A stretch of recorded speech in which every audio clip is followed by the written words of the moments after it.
was me.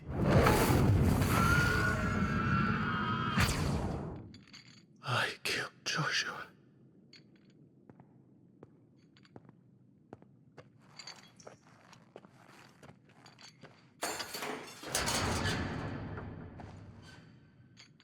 Ah, you're awake. You're just full of surprises. First that trick with Garuda, then whatever the hell that other thing was. Didn't know you had it in you. Do it. Hey? Kill me. It was me. I killed him. I killed Joshua. I killed them all. I'm a monster. And I deserve to die. So end it. End it now. Please. Please. Ah!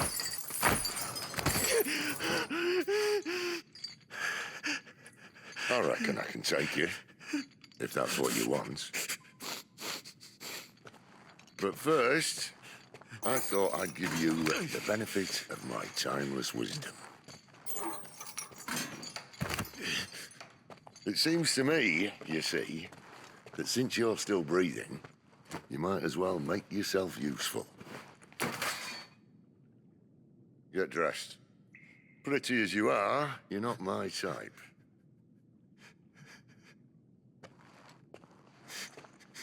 I'll, see you in the hall.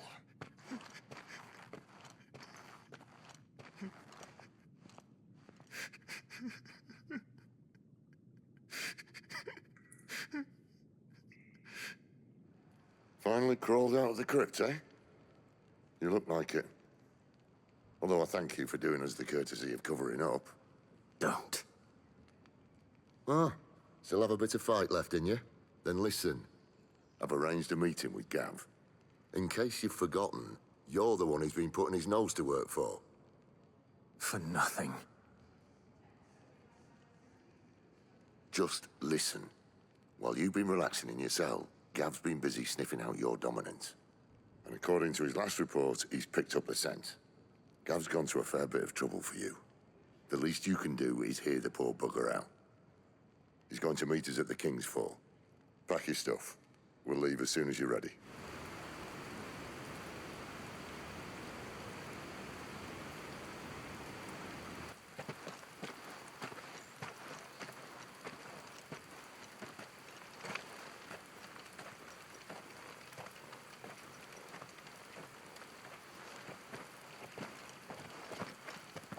Not so long ago, this here was a thriving trade route. Then the Blight came. The people left. And just like that, it was deserted. Making it the perfect little shortcut. Gab's waiting for us up ahead. Come on.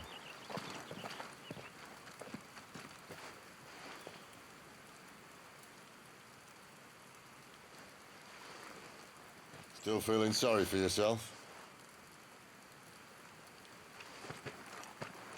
Don't. Please. Think about it, Clive. The rumors all point to...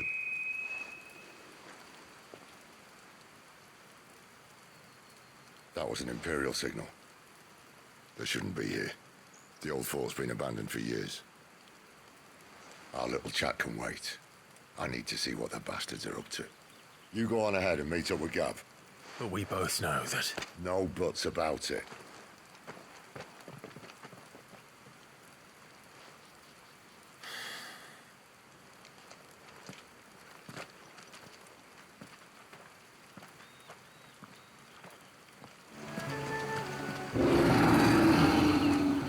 What now?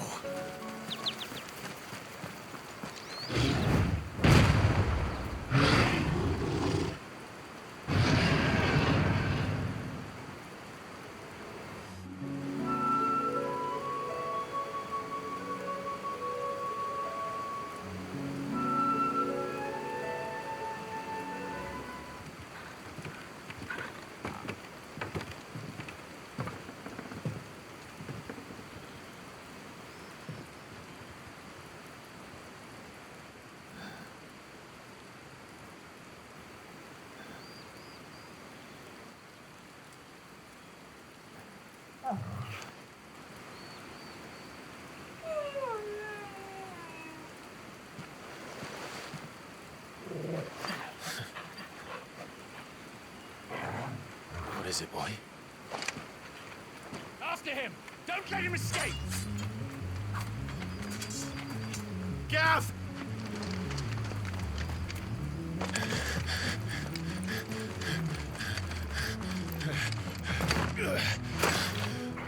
Who goes there? This one's a deserter! Take his head! Out of my way. You made your choice! There, boy!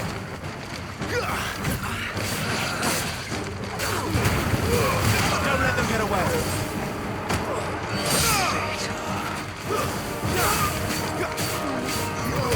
Get him, boy!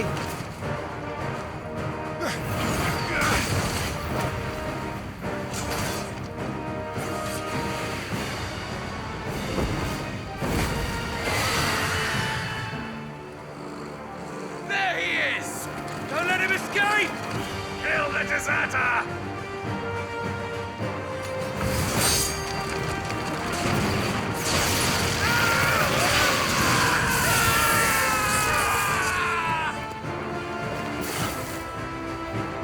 Clive, what's the situation? You're late!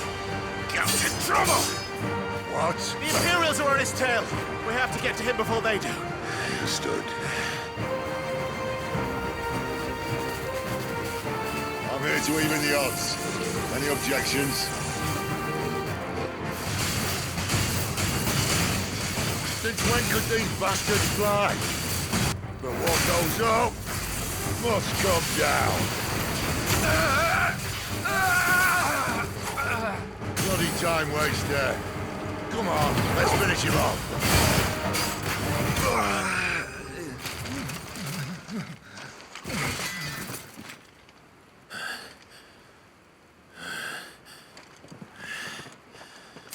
Come on.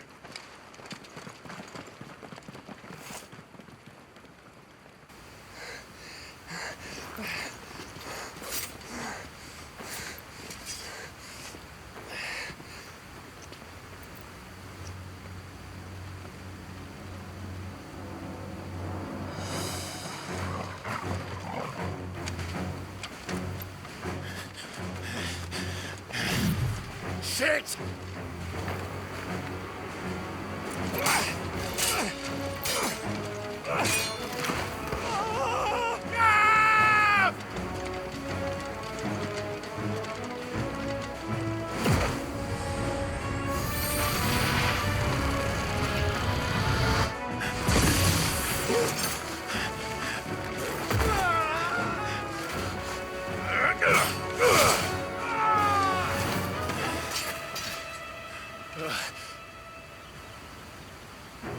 Clive!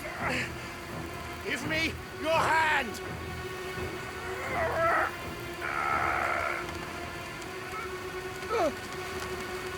Help me! Help me! Help me, Clive! I've got you.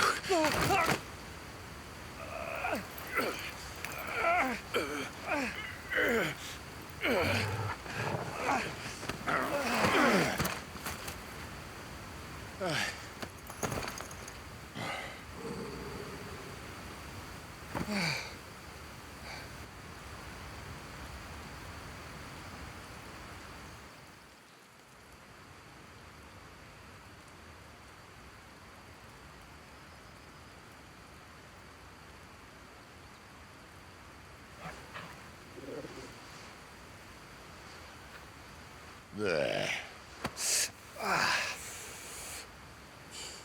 Clive doesn't have your nose, I said. He'd stumble off a cliff, I said.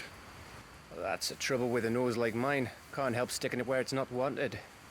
But if it wasn't for you two, my sniffing days would be over. Thank you. Truly.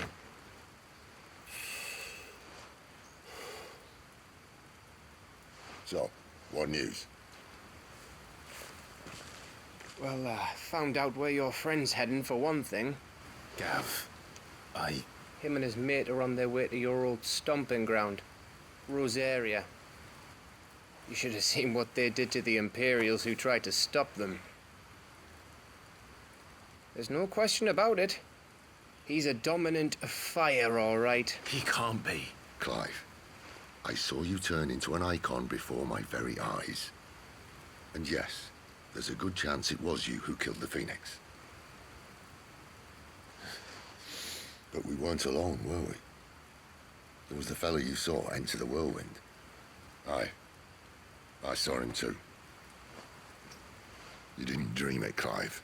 He's out there. But who is he?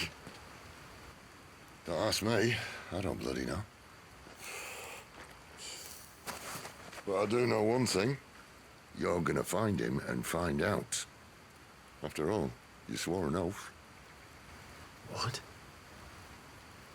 You swore you'd avenge your brother's death, that you'd never rest until you'd hunted down the man responsible. So, find out if this man's responsible, and kill yourself if he's not. Sid, Don't thank me. Thank Gav.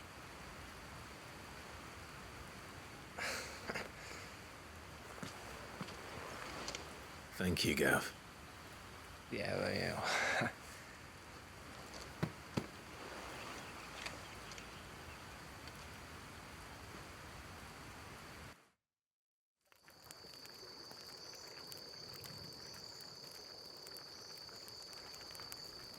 No birds returning this year. The Deadlands have swallowed their roosts, like as not.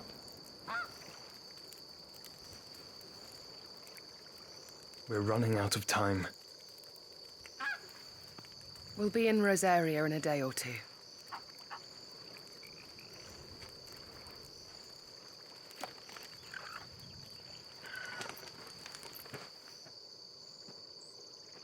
Back to where it all began.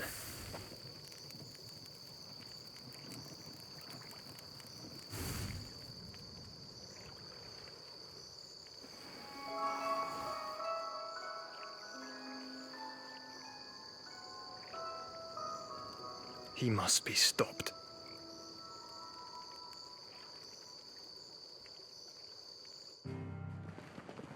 Spitting great gouts of fire he was, like a bleeding volcano.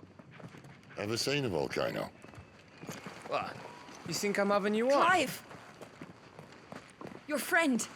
She's awake. Right.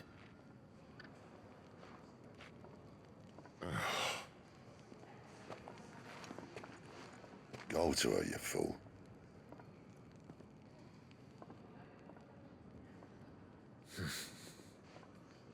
Right, you lot. Enough slacking. Goots, come with me. Gav, go and get those wounds seen to. Oh, give it to me straight. How long have I got? So? All in good time. Let's make ourselves scarce. Jill. They even have a Mughal. I've never seen one in the flesh.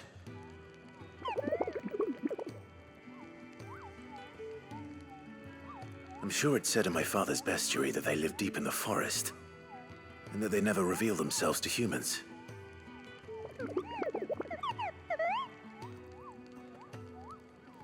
Nectar, you say? Clive.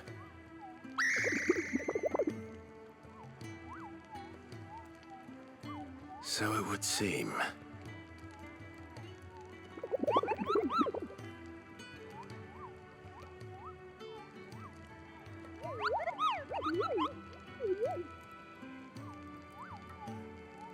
That sounds painful.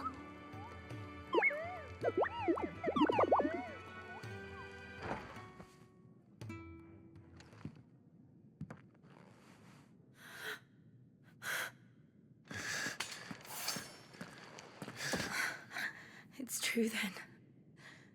It really is you. It is. Clive!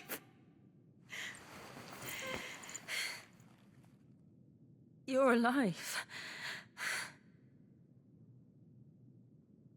So are you. I still still can't believe it. Are your wounds healed? Yes. Talia told me what happened. You saved my life. After nearly taking it, I had no idea. Forgive me, but how did you ever come to be there, Jill? Fighting for them. The Iron Blood. They invaded not long after the news arrived about Phoenix Gate. Rosaria had lost her leaders. The Duchy was in chaos. The Iron Kingdom saw our weakness and pounced upon it. They killed the men and captured the women. And took you back to Ironhome. I thought they meant to have their fun with me before the end. But the end never came. My powers awoke, and everything changed. It all happened so fast. We were told that the Iron Blood had captured a dominant and planned to bring her on their latest crusade. They gave me a choice. To fight for them on the battlefield, or see my countrywomen slaughtered. And they call us dominants. What?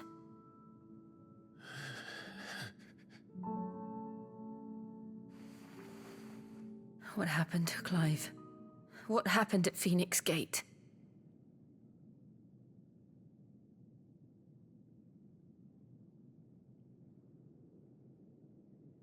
It was me. I killed Joshua. No, that's not true. I know you. You wouldn't do that. It's the truth. I changed into him again, not long ago. The second icon of fire. The one responsible. Clive. When I think back to that night...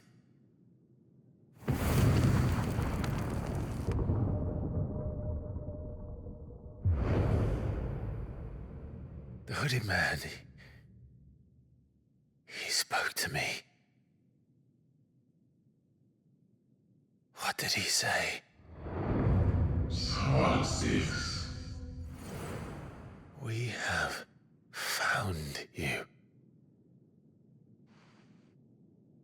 What did he mean? Clive, we should go back there, to Phoenix Gate. I need to know what really happened. And so do you. You need to know for certain. And if what you told me is true, and you did what you said you did, then we will face it together. Jill,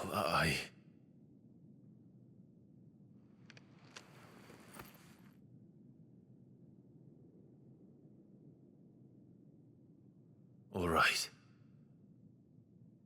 You'll be needing a change of clothes, then. Out you go, your lordship. We wouldn't want you getting overexcited. Sorry. I'll see you soon then, Clive. What do you want? To say farewell. We're leaving. Good decision. Better that than buried out there in the black. You've got a lot to thank that girl for, you know. I know. And I will. Now, what do you really want? We both know you don't come here for conversation. So your mind's made up, is it? We'll be leaving for Rosaria as soon as we're able. Back down memory lane, eh? Rosaria ain't what she used to be, Clive. Not since the Imperials moved in. First sign of trouble, you make straight for Martha's Rest and ask for the landlady. She's a friend of the cause. Tell her you was Sid, and she'll help you out. Understood. Thank you, Gav. Yeah. I'd be lost without you. Yeah, I'm just doing my job. No need to make such a fuss. You take care, all right? Oh, I'm crap at goodbyes. Where's Sid when you need him? Give him my regards when he gets back. I will.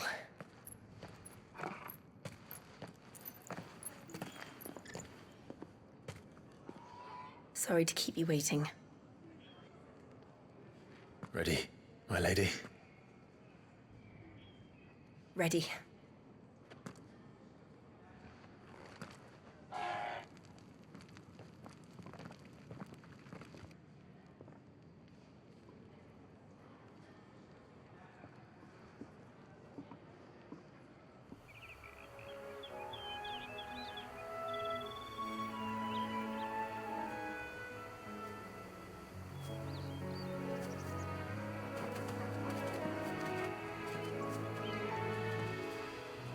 Rosaria. It's been 13 years. But this breeze, the smell of the grass, it's just as I remember it. You haven't been back either. I couldn't. Branded, keep a close watch on each other in the Imperial Army. You'd get beheaded just for knowing a deserter. The only way out was on a mission. I see.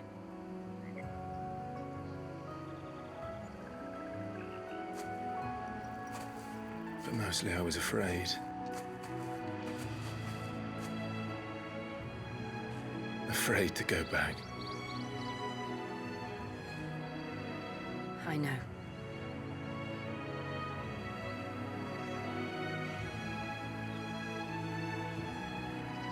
But I'm here now.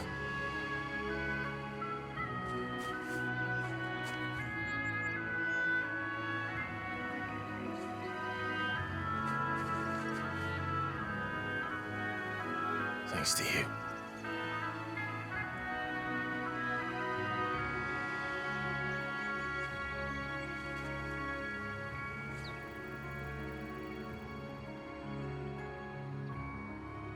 We should press on.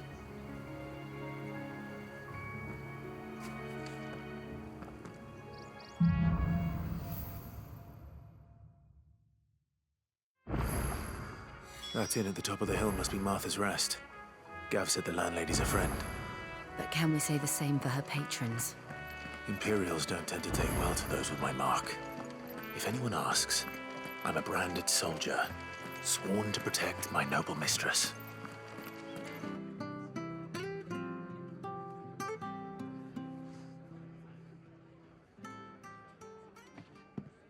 Excuse me. Would you happen to be the landlady? Depends who's asking, and why they have an Imperial bearer with them. For protection, which hopefully won't be needed. If you can advise me on the safest route to the west. It's your friend here I'd be worried about. Bearers don't have an easy time of it in Rosaria. Even a Stratton lad like him might attract the wrong kind of attention. And if he gets nabbed, it ain't likely to end well for you either. Then we'll just have to stay out of the malicious way. Gav said he might be able to help us. Follow me.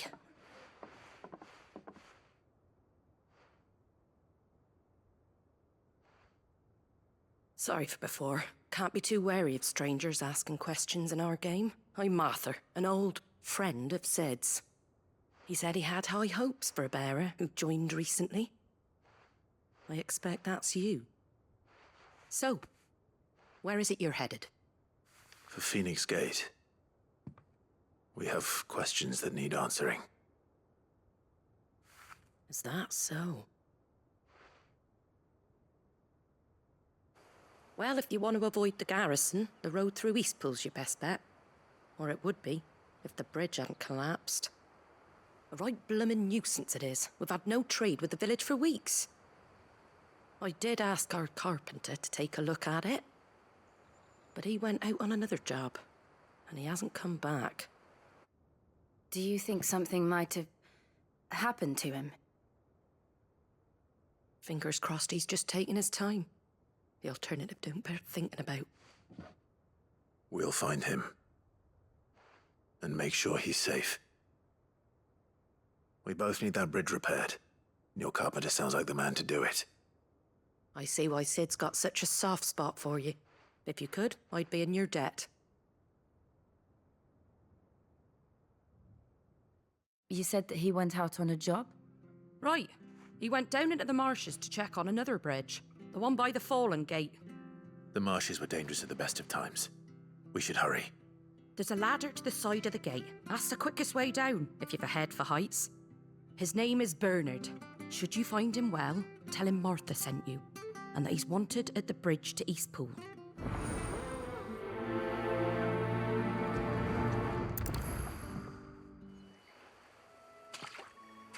Thank you, my lady.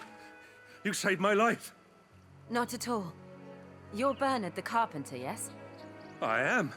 I didn't realize my name was known so widely. I'm a friend of Martha's. She asked us to come and find you. Well, I'm very grateful for it. I just finished checking these piles when I turn round.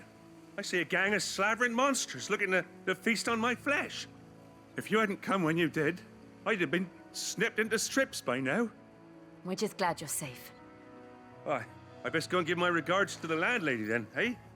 Actually, she asked that if we found you, we should beg you make haste to repair the bridge to Eastpool. Of course. I said I'd take a look at it, but it clean slipped my mind. I'll head up there straight away.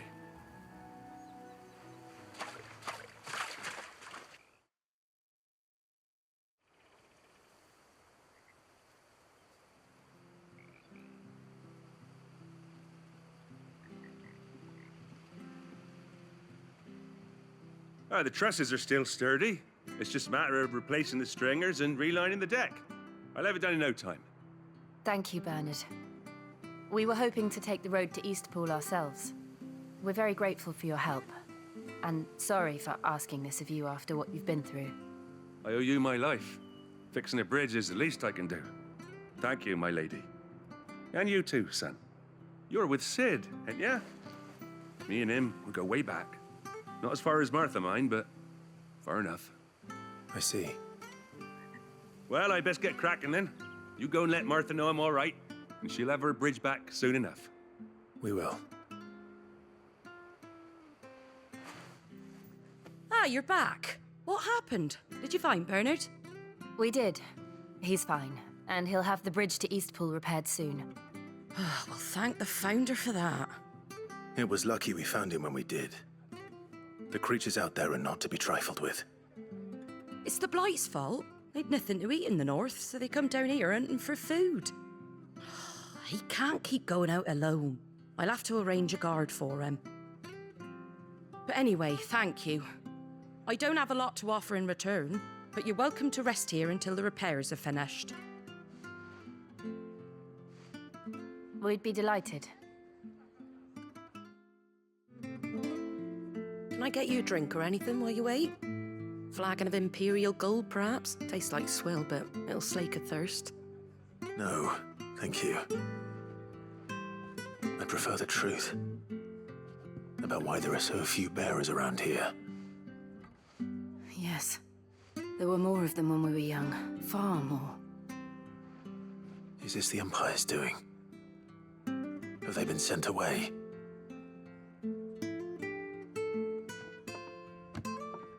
They have, aye. Either to the Legions or Oriflamme. Seems the miners at Drake's Head are having a hard time keeping up with demand of late, so the bearers make up the shortfall.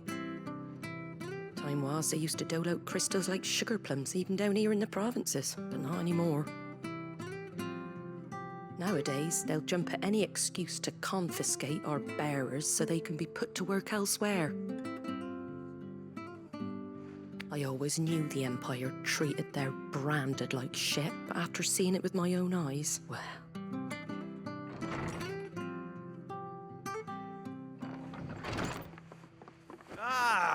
Hiya! Congratulations on the new arrival. And you got the little laddie with you? It was a bearer. The boy I carried for 9 long moons. A bloody bearer. Oh, you poor thing. You gave it to the constables then? Just left it at the garrison, aye. Let them deal with it. Couldn't wait to be rid of the blasted thing. Been wanting it gone since the moment I found out. Well, it's all dealt with now. So no harm done, eh? Mum, you weren't my brother, was he? No. But you'll have one soon enough. You just have to be patient. All right? All right.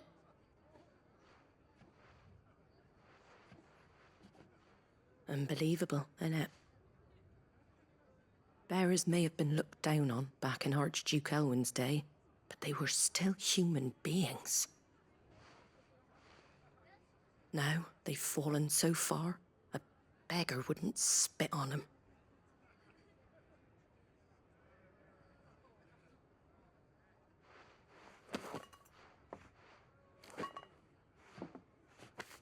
Since you're not drinking, do me a favour and take that to the Abbey. There's a darkness at the heart of this world, and I'd have you see it.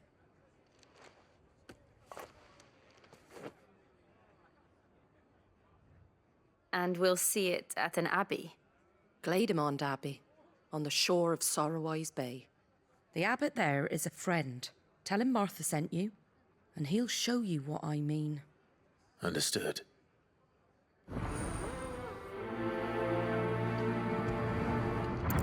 I knew that children were tested, that a bearer's fate was decided at birth. And assumed it was best for all concerned. I know. But for a child to be blamed, to be hated by its parents through no fault of its own. We knew nothing of what it meant to be born that way, did we? No.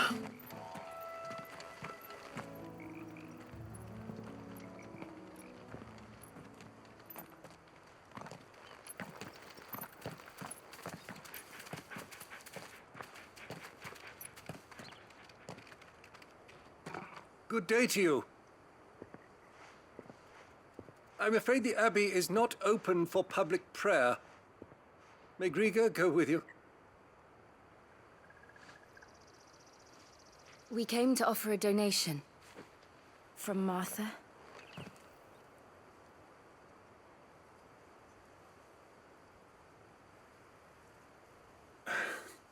I see. Then please, follow me.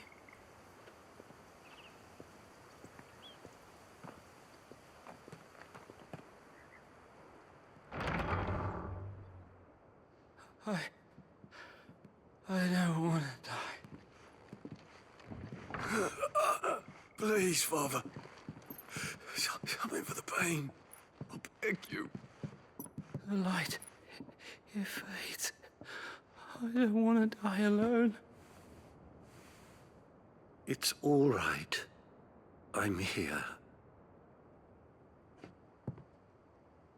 Who are these people? Martha's bearers. She entrusted them to my care, that I might ease their suffering. To the extent that I can. For the time they have left.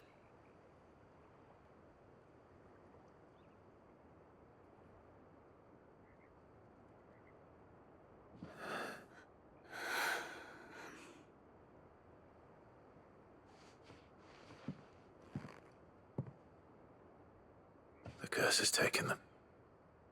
All of them. As it does every bearer forced to use their gift. With each draw on the ether, their bodies petrify, till all that remains is stone and pain, and so they are cast aside. There is nothing either Martha or I can do to change that, but we can at least strive to make their final hours a little more bearable.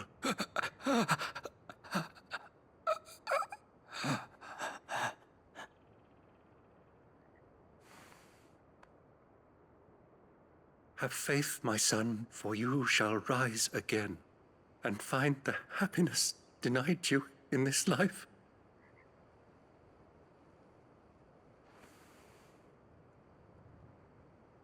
Thank you, Father.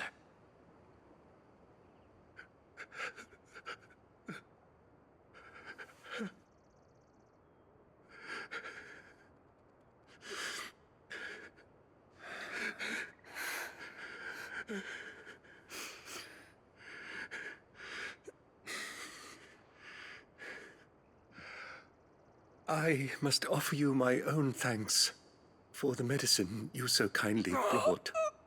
Now, their final moments may be moments of peace.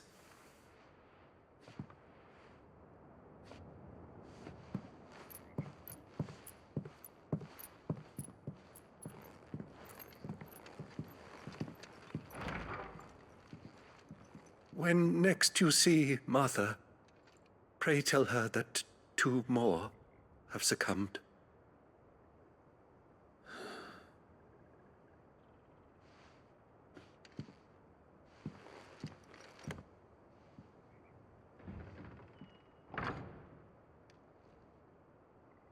Ah, you're back.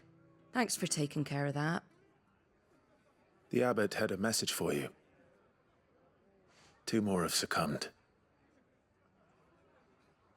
I see. Come upstairs.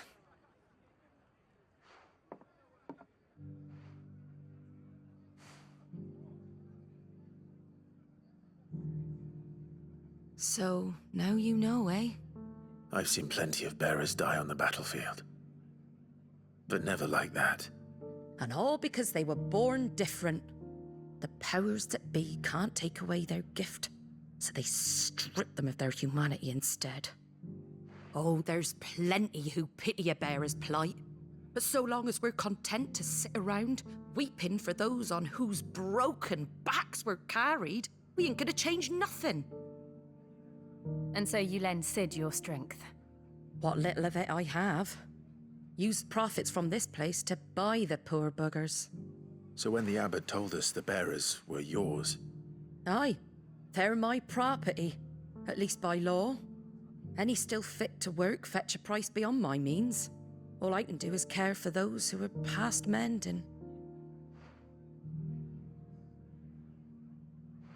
But it's not all doom and gloom. Bernard's finished fixing that bridge for you. You can carry on to Eastpool now. You got questions that need answering, ain't you?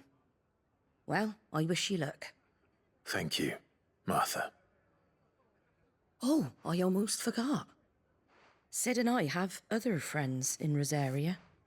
Wear this and they'll know you for one of us.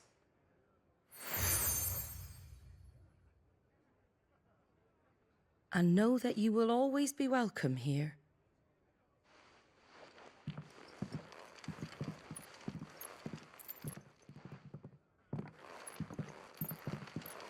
You were right, Sid. It really is them. Lord Rosfield and Lady Warwick have come back to us. And long may they stay.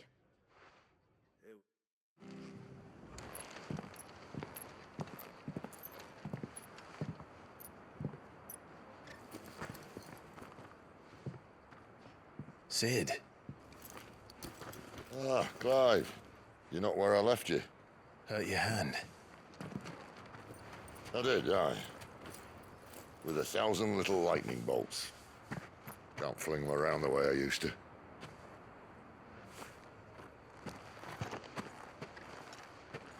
Think of it as my decoration for long service and exemplary misconduct.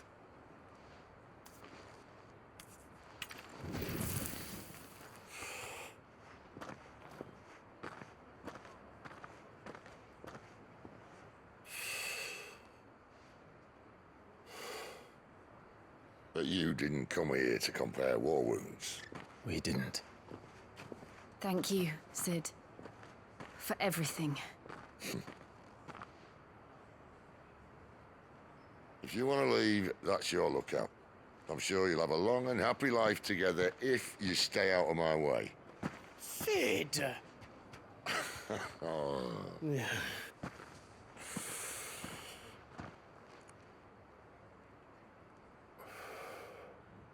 I knew a girl back in the day. She was a slave to her fate, just like you.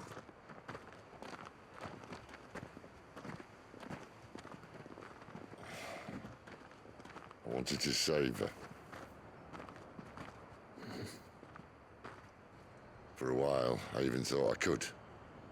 But just because you think something doesn't make it true. Sid.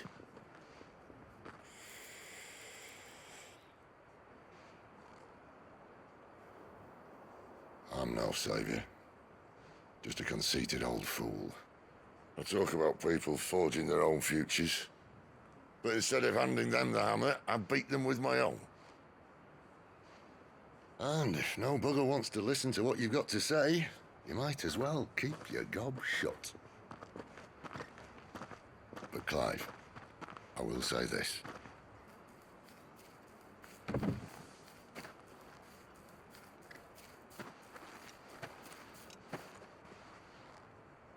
You're not a monster. You're the same man you've always been. Accept that, and you may yet escape your fate. My fate?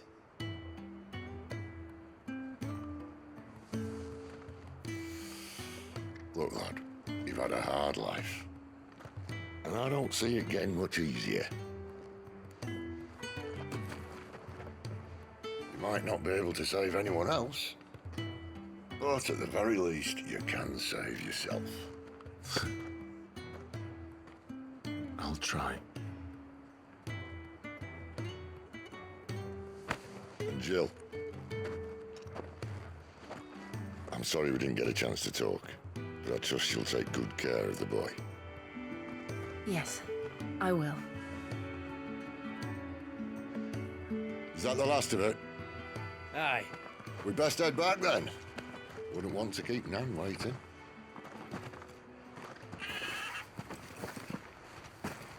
Ta-ra then.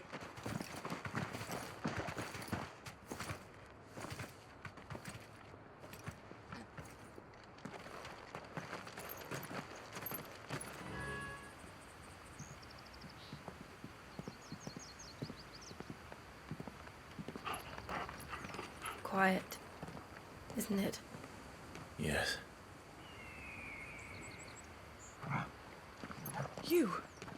You're Clive Rossfield.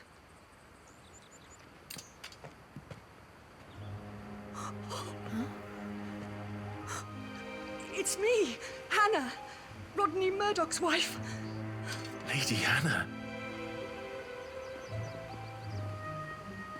Oh, I knew it was you. You haven't changed at all. The Lord Marquis and Jill too. It's so good to see you both again. It's good to see you too, Lady Hannah.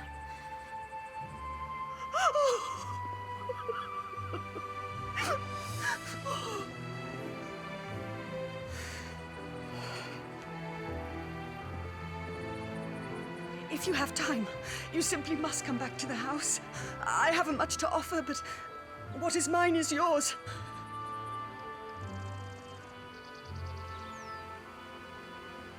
We should be delighted.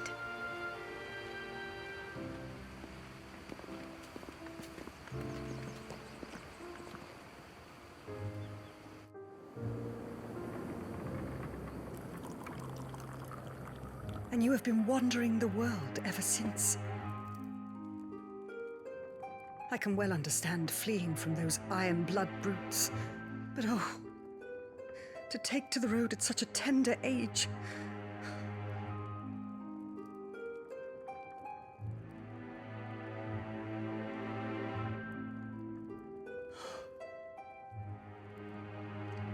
It wasn't easy, but we survived, and now we're back. It's wonderful to see you safe and well, Lady Hannah.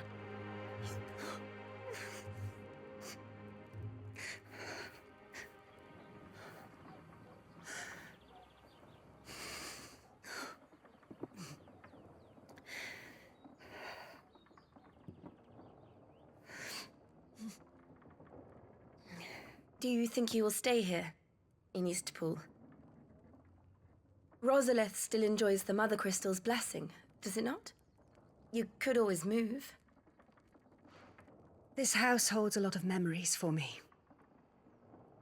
So long as I can live here in peace, here I shall stay. Not that it matters. The capital is closed to civilians, by order of the Duchess.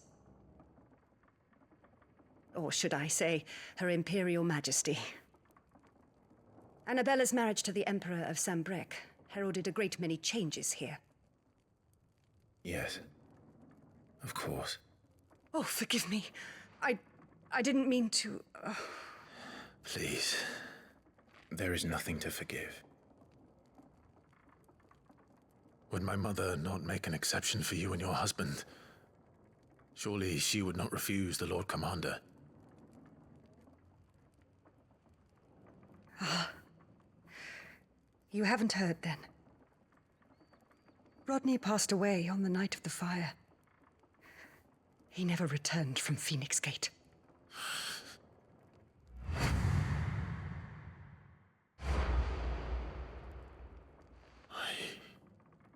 I'm sorry. Clive. My poor child. You look pale. All this traveling must have taken its toll. I insist you rest. We can talk later. Hmm?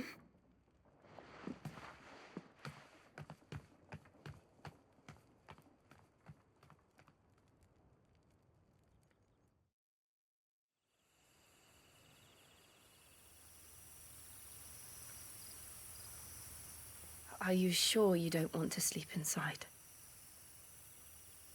I can't. Not after what I did. Lady Hannah said she would prepare a change of clothes for you in the morning. She really has been very kind.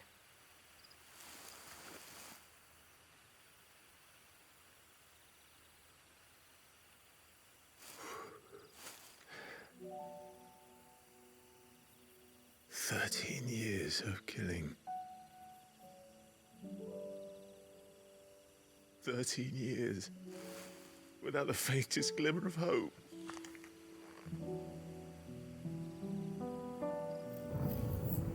It was only Joshua that kept me going. I swore that I would avenge his death. That I would kill his killer. That was the only thing that gave my life any meaning. But if it was me who killed Joshua and Murdoch and all the others, then why the hell am I still breathing? I ask myself the same. When I fought, hundreds died. There were so many bodies, so many lives cut short in their prime. That day in Dalmekia, I wanted to join them. I wanted it all to end. I couldn't bear it anymore. If living meant being that, better to be just another body.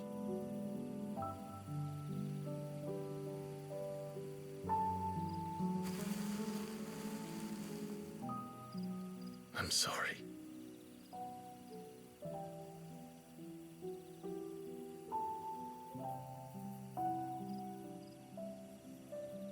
Do you remember that night on the balcony, when we looked up at the moon? I said a prayer to Metia, and that prayer was answered.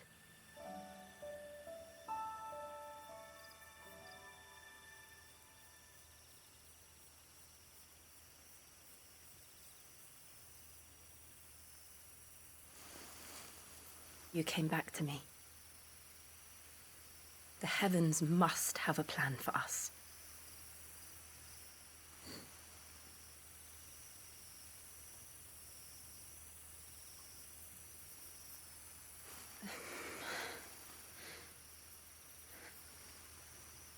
We should get some rest. Right.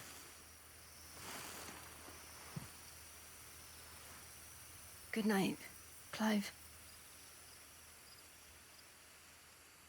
Sleep well.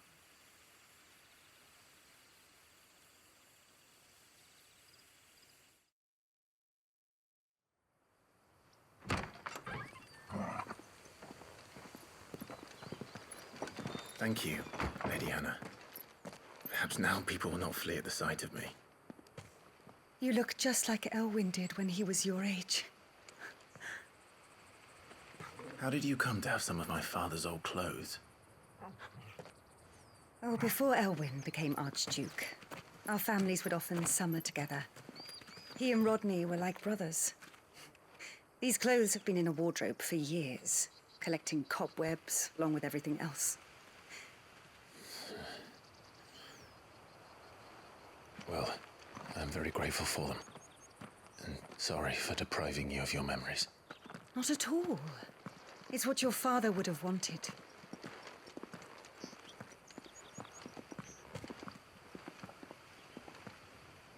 They suit you well.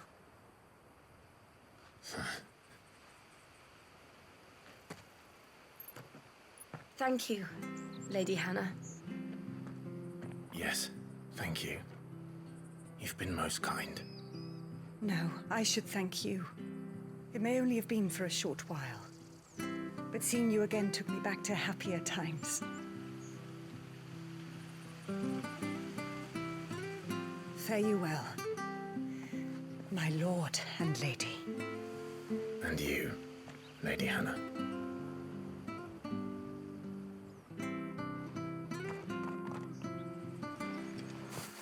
You? Those are Elwyn's. By the flames. You're his firstborn. Clive Rosfield. You're mistaken.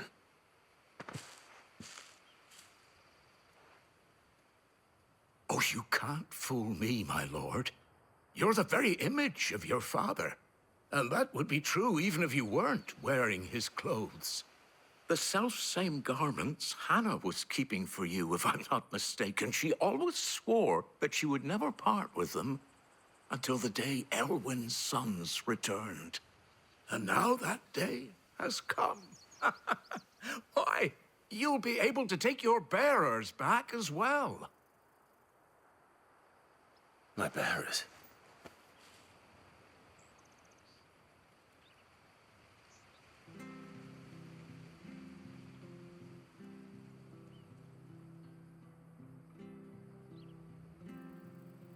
Forgive me, Master Mayor. I was a child when last I came to Eastpool. I didn't recognize you. Oh, I'd be surprised if you recognized anything at all. Much has changed since Rosaria fell to the Empire. Not least for the bearers, who once served her noble families.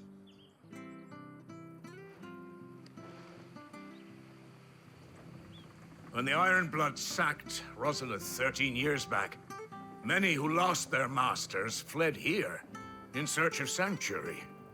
And never returned. Aye. The plan was to send them home once we'd won back the capital. But then the Imperials arrived. Rosaria became a province of Sanbreque. The duchy was dissolved, and they no longer had any home to return to. Back in your father's day, any bearer who lost their master became a ward of the duchy. We'd hand them over to the sheriffs, and they'd be assigned a new position. But when we saw how the Empire treated their branded, we knew that wasn't an option. So they've been here ever since. And now you want to give them to me? They're yours by right, Lord Rosfield. Bequeathed you by your late father. And they'd be better off serving you than hiding here. Indeed, many of them used to serve your house, and still considered the Rosfields their masters. I'm no one's master. Not anymore. They wouldn't be safe with me. I understand. You'll forgive an old man his fanciful notions. Been daydreaming for too long. But still, I would ask a favor of you. A small mercy. If it is within my power. One of the bearers is an elderly fellow who still swears absolute loyalty to Archduke Elwyn. I don't ask that you take him into your service, only that you meet with him. Let him see that Elwyn's son still lives, and that he's as fine a man as his father ever was. It would be my honor. Thank you, my lord. He sits by the well most days, watching the people go about their business. If you could show him your face, I would be most grateful.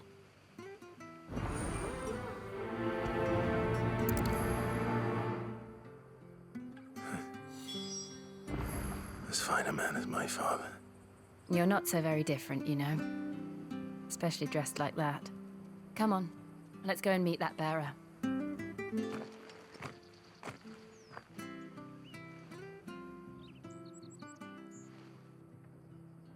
He's not here. Well, I can't leave without meeting him. I've let the mayor down once already. It would be cruel to disappoint him again. All right, let's ask around. Someone must have seen him.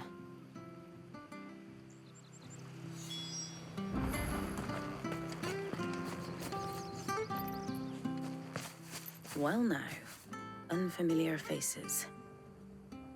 What brings you to Eastpool, travellers? We're looking for an elderly bearer. You wouldn't happen to have seen him, would you? Ah, you mean the old boy who always waits by the well? Yes, that's him. What business do you have with him, if you don't mind me asking? You're not from the capital too, are you? We are, in a way. Well then, it's a pleasure to meet a fellow Rosalithian. I was born and raised down Market Street. And never would have left if Archduke Elwyn had survived the fire. It wasn't the same when the Duchess took over, though. All the beatings, the evictions, the levies going up and up and up, even as the blight took half the harvest. Oh, listen to me, telling you what you already know. I'm sorry. I'm afraid I can't help you with your bearer either, though I doubt he'll have gone far. He comes here every day, almost as if he's waiting for something. We'll keep asking around then. Thank you.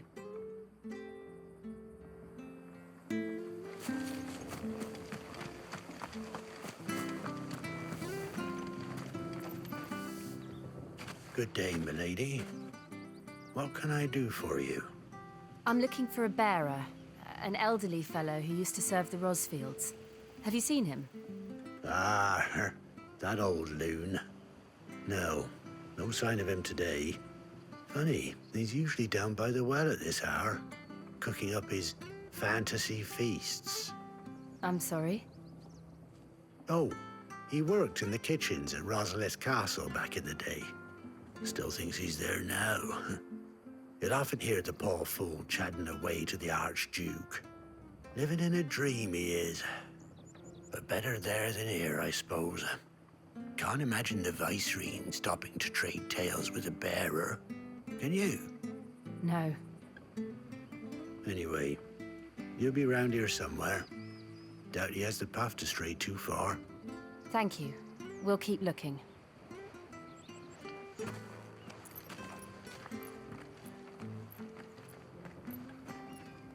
Hey, hold on a mo. Young Patrick, the chocobo keeper, might know where he is. He's taken the old bird under his wing, so to speak. He'll be in the stables. You should go and have a word with him. Patrick the chocobo keeper. Thank you. We will. I'm sorry, Jill. For making you do all this in my stead. It can't be helped if we're to keep up the pretense. Come on, let's head for the stables.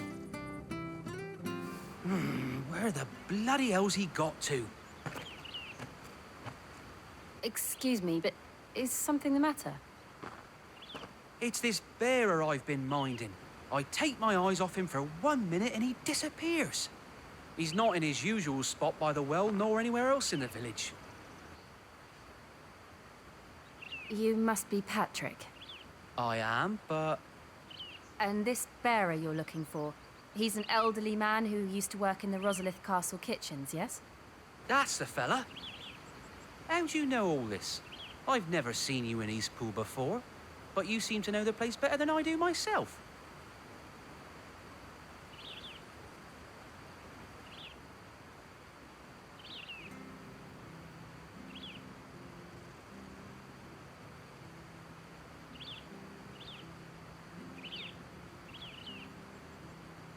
Ah, so that's how it is. Well then, if you're acting under orders of the mayor, you're on about to help me find him. He's been losing what little sense he had left of late, saying the sheriffs are coming to collect him and that he needs to go back to the castle. I was supposed to watch over him, keep him out of trouble. But if he's walked out on us, there's not a lot I can do.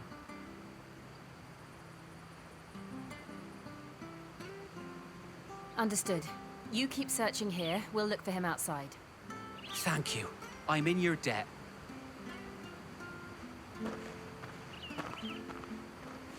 Look, there's someone over there. It might be him. We should hurry. Company. We can't lead them to the old man. They need to die. Agreed.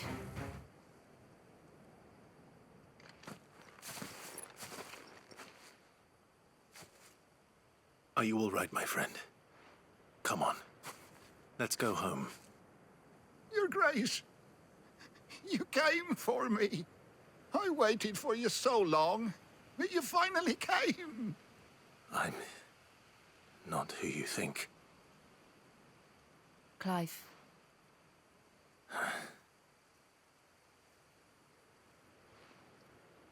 Yes. Pray forgive my long delay. It's nothing, Your Grace. I prayed to the Founder that you would come, and at long last, he answered. Will we be returning to the castle, then? There is still a place for me in the kitchens? No, my friend. We will not be returning to the castle, not yet. I'm on a very important expedition, one which may take some time. Could you wait for me in Eastpool until my journey is complete? I will come back for you then. I promise. Of course, Your Grace. For you, I would gladly wait until my dying day.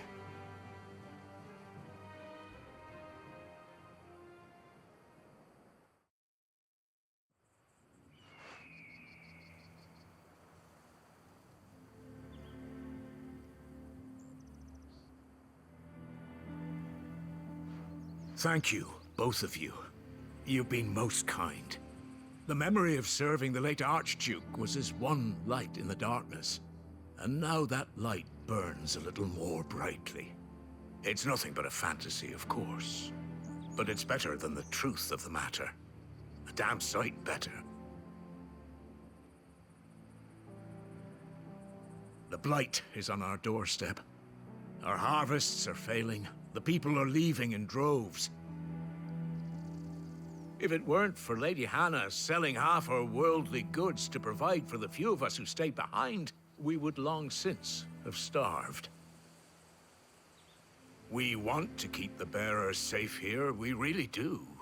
But unless a miracle happens, we won't be able to spare a crust of bread to share between them soon enough. Is it really that bad? So bad, I even petitioned the Imperial garrison to take them. But when they found out where they'd come from, they damn near spat in our faces. Ducal dogs, they called them. Enemies of the Empire. I know a man named Sid, who would gladly give a home to any bearer in need of one. Leave this with me.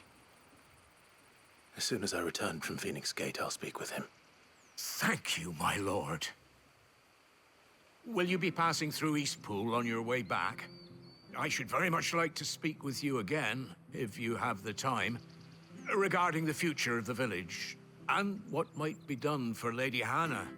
After all she's done for us. Yes, of course. I'll be back anon. Fare you well, my lord, my lady.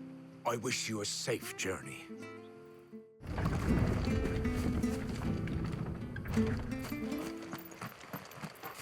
The Deadlands are aptly named. I didn't realize they were this close. No wonder their crops are failing. The blight is leaching the ether from the soil. And when the last drop is drained, their fields will turn to this. No plants, no animals, no life. And no monsters. I suppose that's one small mercy.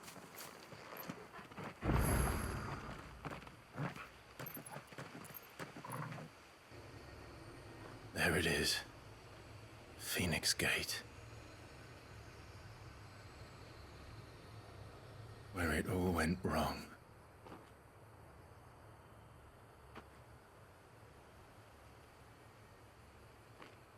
Come on, Clive.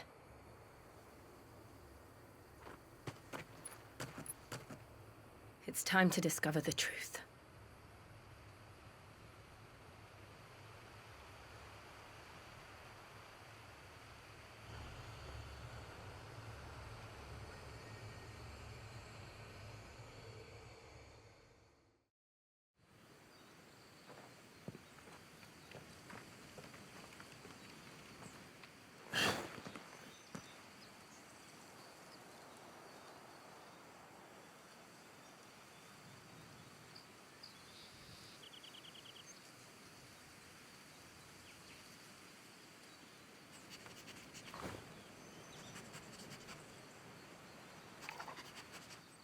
It's almost as if time had stood still.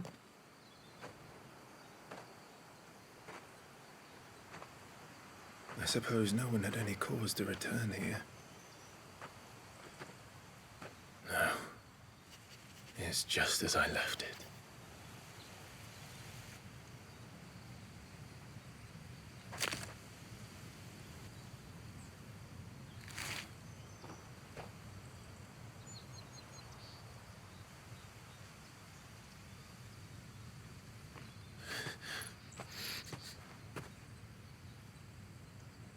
Let's have a look around.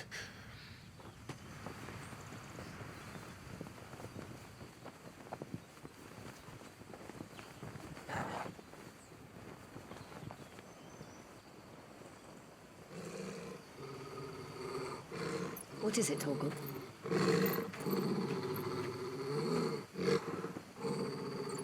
Clive.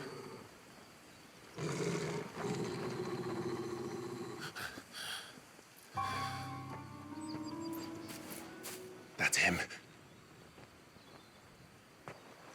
He's the only one who can tell me what happened. I have to know.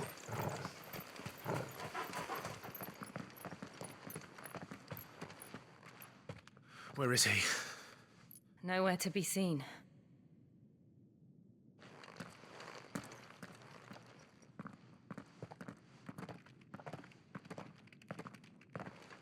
Damn it!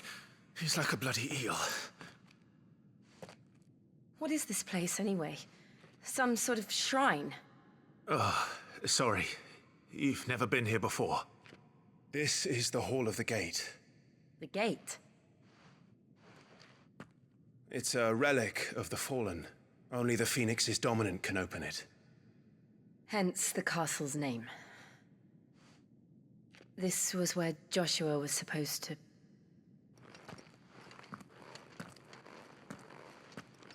Yes. He would have stepped through this door the next morning and listened to the words of our ancestors. Would you have gone with him? No. The apodatory is holy ground. None but the dominant may enter. I and the other shields would have stood guard here and prayed for my brother's safe return. Where the hell did he go? Perhaps he went inside. He couldn't have. He'd need the power of the Phoenix.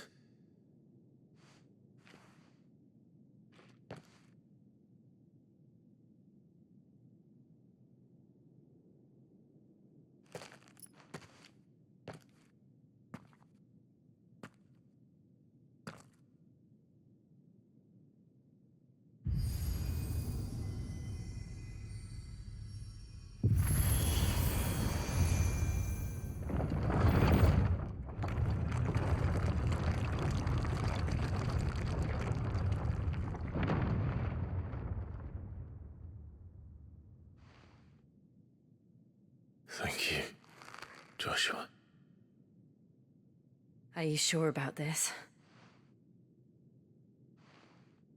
Nevermore.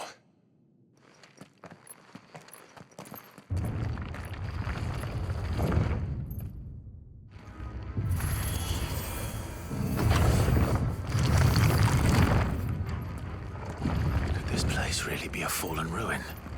You could hardly call it a ruin. It's perfect. Like it was built yesterday.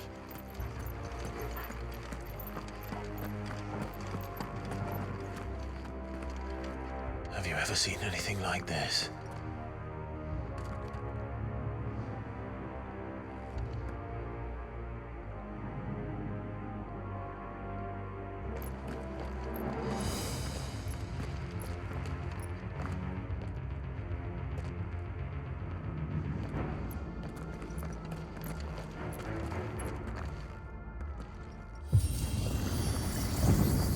Jill?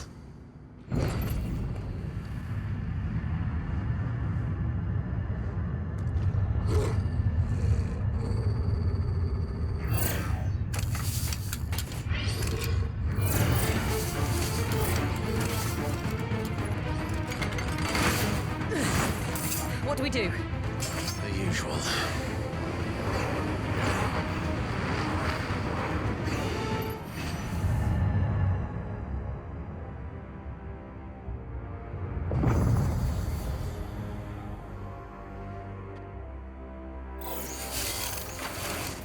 More trouble.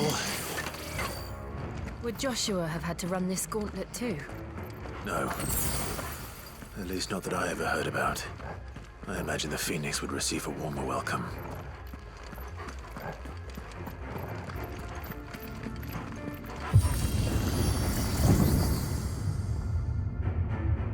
Here we go again. Where will we end up this time? Surrounded by contraptions hell-bent on murdering us, I expect. Could the hooded man really have taken this path? We won't know until we've followed it all the way to the end. Come on, let's keep looking.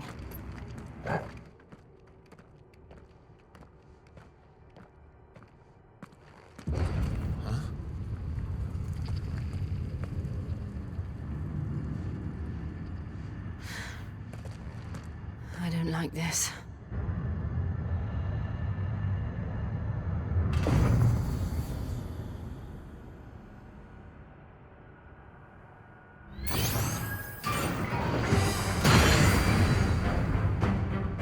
Seems the feeling's mutual.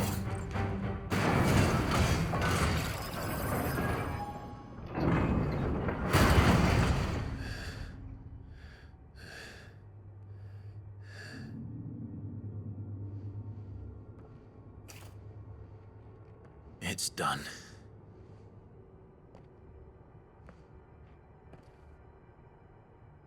What are these creatures? And why do they keep attacking us?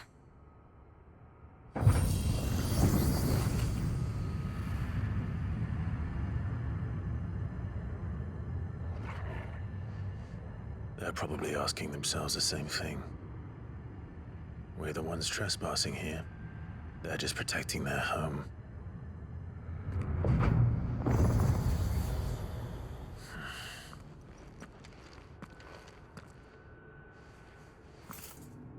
Jill, look.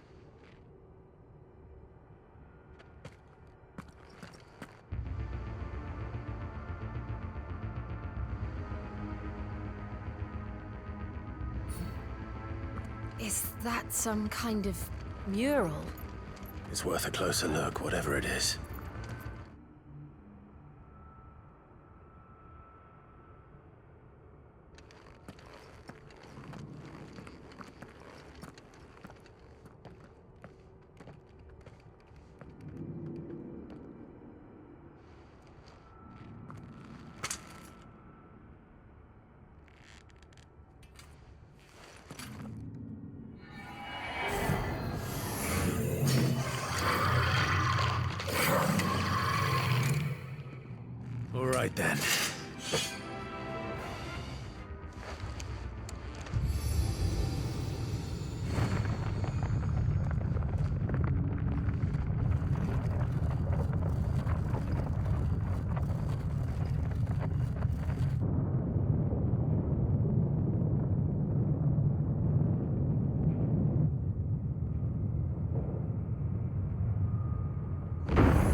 So, it isn't a dead end after all.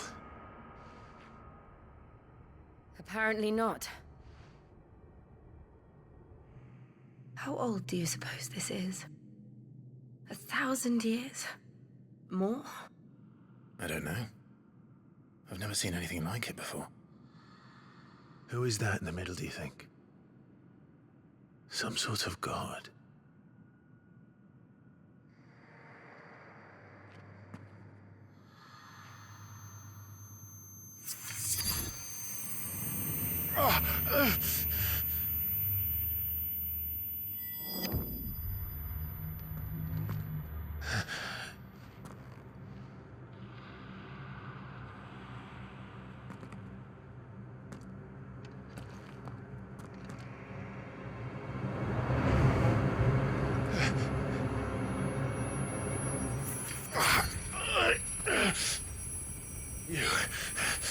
You're him. The second dominant of fire. Who are you?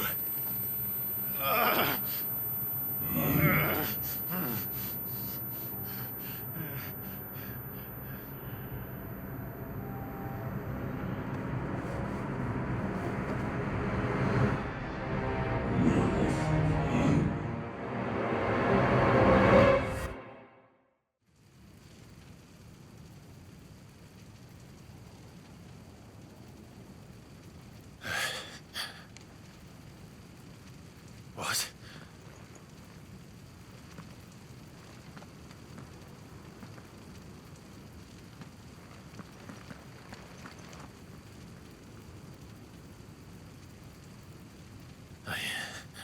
I'm back.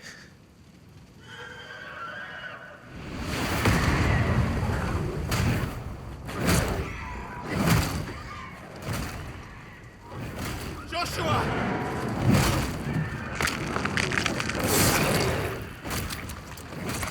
Stop it! Please! Stop!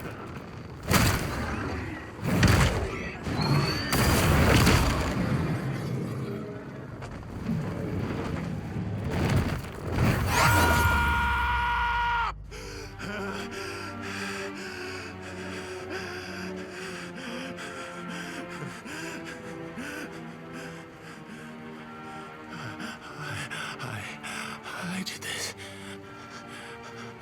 I killed him.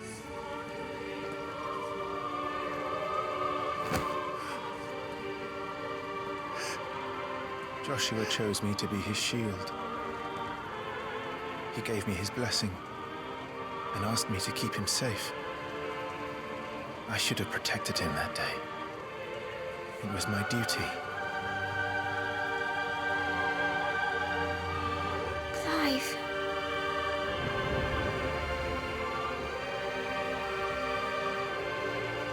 Joshua.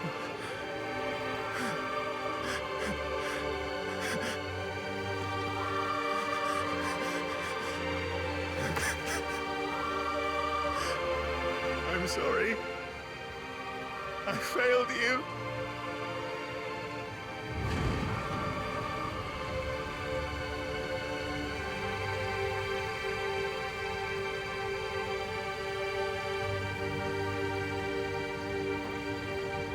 Joshua died.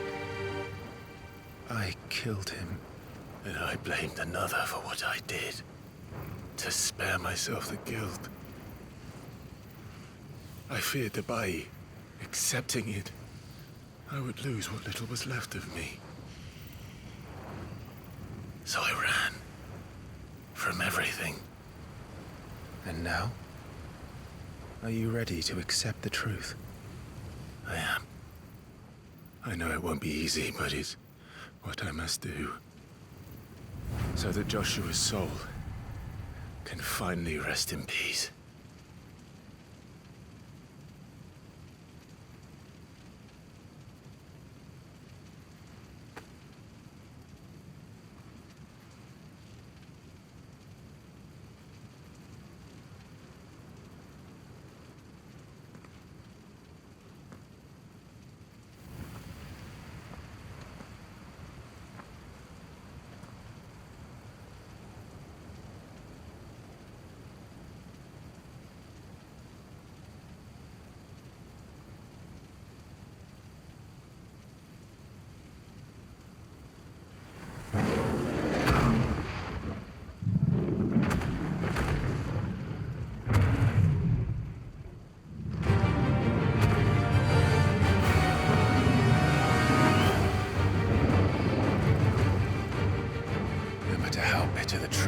awaits me.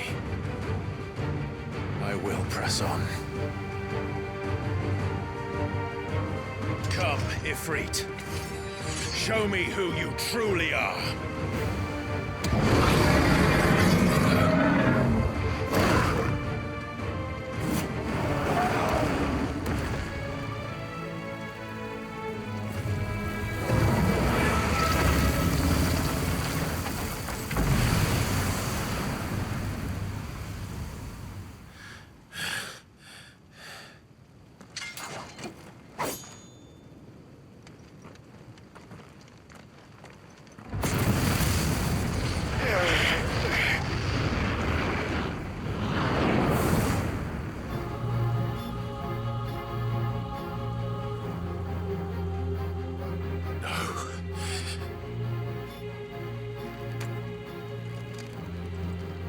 Still you deny it. Even when the truth's staring right at you. Come on, Clive. Face your fears.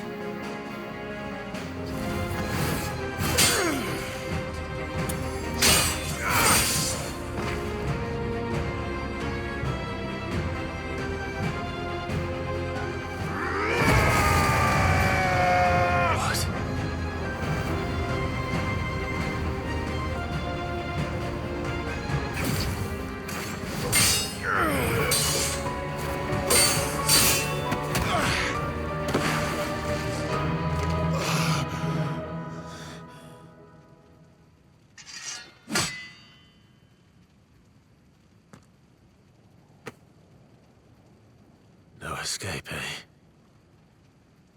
It's all right. I'm done running from you.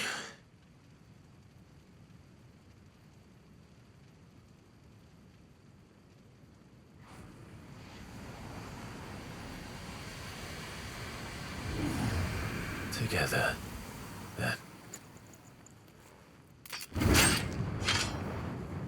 It's time to find out who we are, once and for all.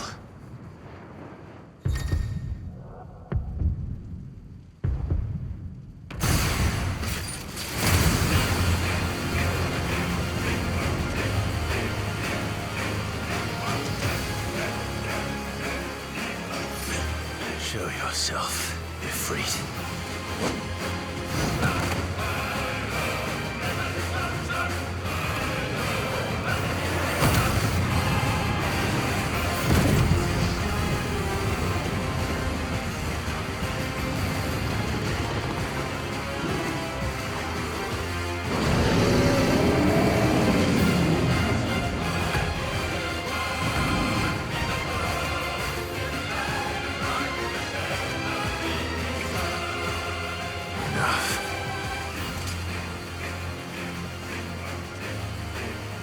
The truth of it now.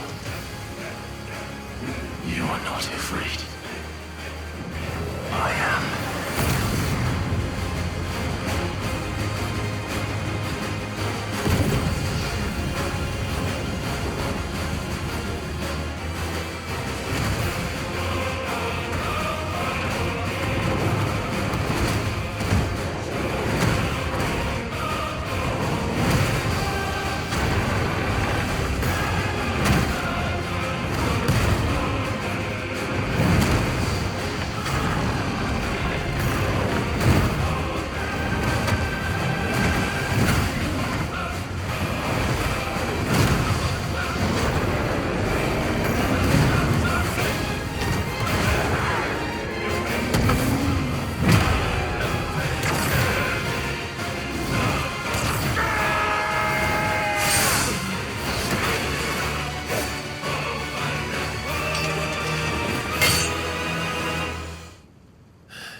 Clive, are you all right?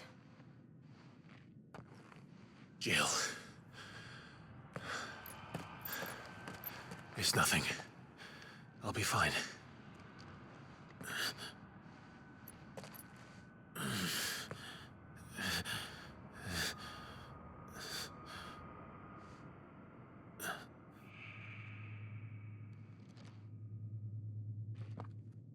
No more chasing shadows.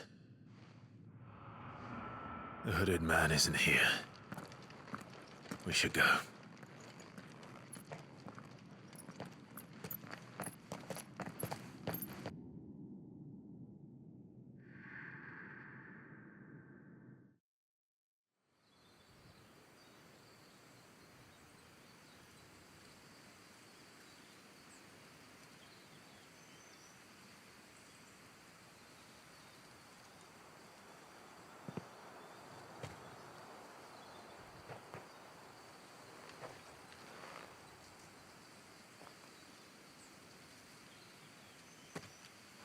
Clive, are you sure you're all right?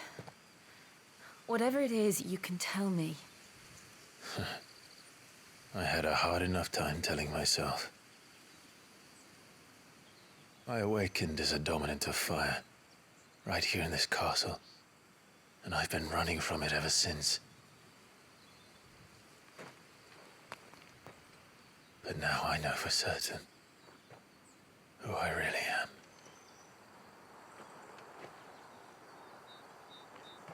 The second icon of fire, who killed my brother and burned this castle to the ground, was me. Ifrit. Clive.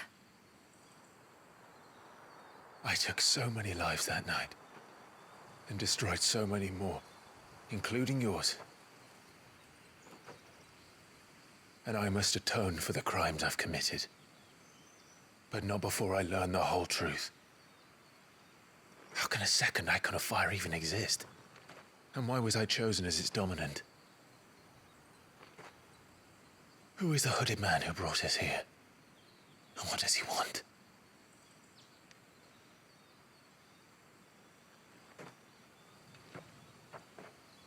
I need to know.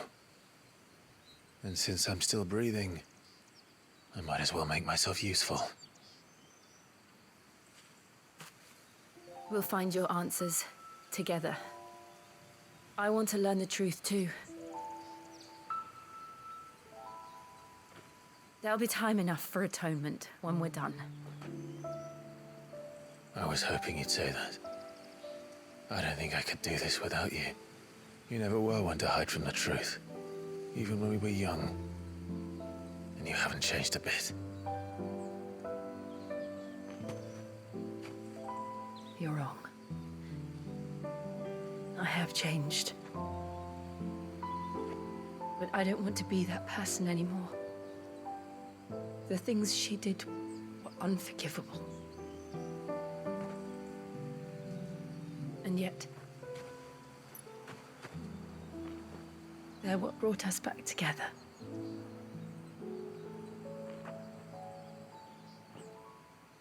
Thank you, Jill.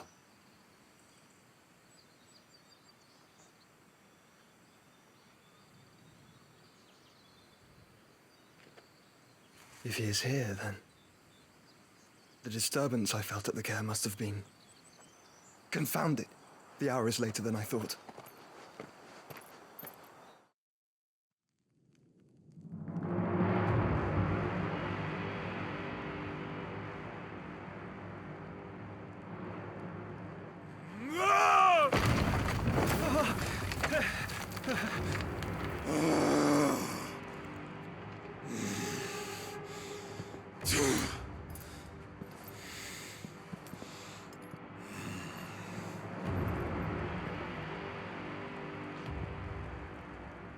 Tell me, who did this, or I'll see you suffer the same fate. The man who delivered the coffer said... He said Sid paid him. I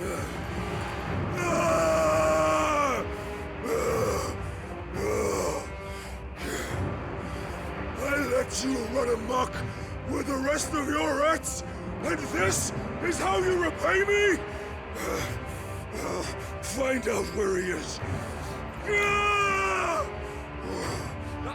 I'll crush him, flay him, rip out his heart, him and all his filthy brood, and send every last one of them to hell. Out. No! Yes, yes, my lord.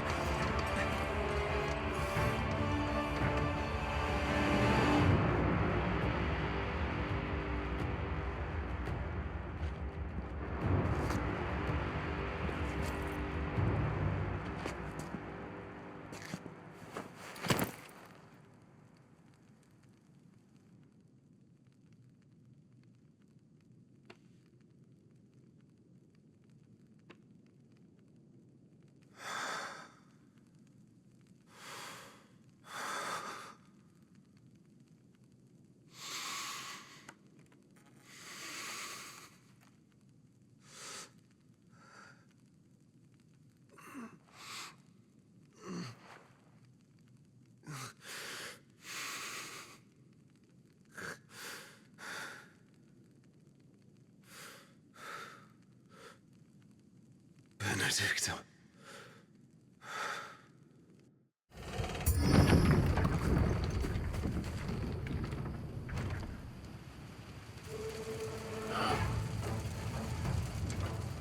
What happened here? Imperials! You'll pay for this!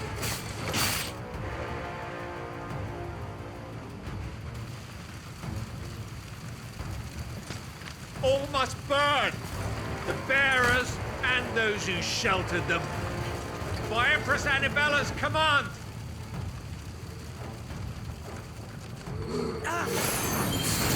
My mother ordered this.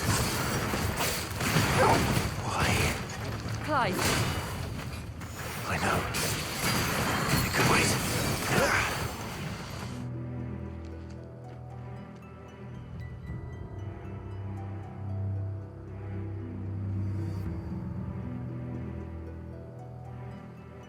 I'm sorry, Lady Hannah.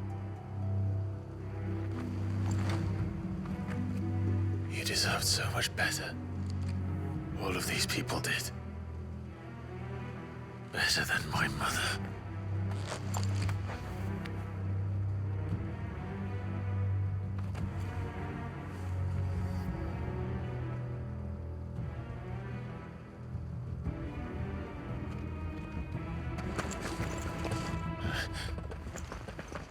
We're too late! Gav! Clive!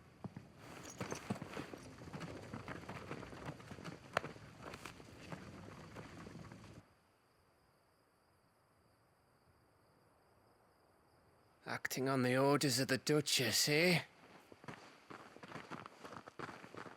We knew Eastpool was harbouring bearers. Thought they were safe enough hidden up here, but someone must have let slip. If they'd have only come to us sooner, none of this would have had to happen. Fuck! My mother always did despise bearers. The way Father embraced them when the other nations spat on them as slaves. The way an accident of birth gave them a power that others lacked. But why kill everyone? They meant no harm. They just wanted to be free. This world judges that a crime punishable by death. Which is why we're going to change it. Gav, we want to help. Thought you'd got your own stuff to be getting on with. We do. But it can wait. In that case, we should head back and tell Sid you've had a change of heart. He was always on it yet to join us. All right. And we'd best be quick. Last I heard, he was planning another excursion. What about the villagers? Aye. Can I leave yous lot to take care of things here? Of course. We'll make sure they get a proper burial. Thank you. All of you.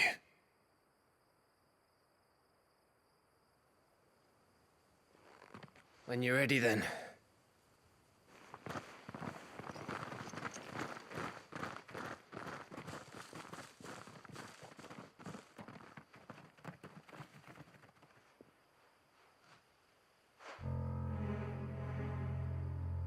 Now, rats, lead me to your nest. Lord Kuka has a message for your leader. If only he knew where to send it.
This place is getting more crowded by the day. I tell myself the bustle's a blessing. There'll be time enough for quiet contemplation when I'm dead. So, did you find the answers you were looking for? I still don't know what to make of this gift, curse, or whatever it is I've been given. But there is one thing I can say for certain. I am a dominant, Ifrit. And there is nothing I can do to change that. It is a burden I must bear until my dying day. Spoken true. Forgiveness, and in turn salvation, can only begin with acceptance. It's a path we all must walk, no matter how colourful our histories. Sid, you once told me that you wanted to build a place where people could die on their own terms. I did. I've been thinking about that. Why not a place where people can live on their own terms? For 13 years, killing was all I knew. So obsessed with death that I never stopped to consider the lives of those around me. Lives that I see now were scarcely worth living. Be they bearers or beggars, most march blindly to their end, never realizing that they too deserve a choice. And I dare not turn a blind eye to their suffering any longer. So, atonement then, is it? That was the answer we found. The only one we need. I'll be expecting you both to pull your weight.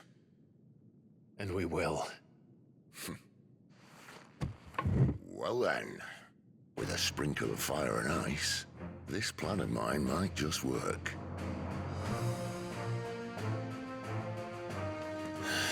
What trouble are you looking to get yourself into now? The best kind. We're going to sneak into the Imperial capital and pay a visit to Mother.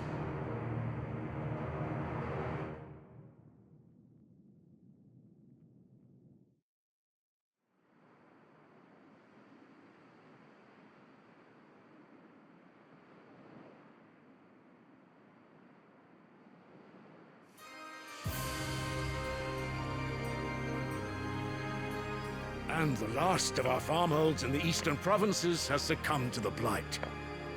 Without their yield, we will be hard-pressed to fill the capital's granaries before winter. If there is a capital by then, the black creeps closer as we speak. And yet you do naught but bawl and bluster.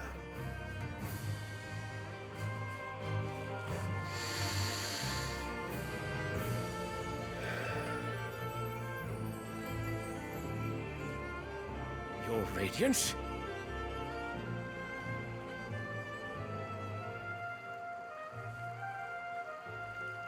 If it is fertile land the Empire requires, we need but look south.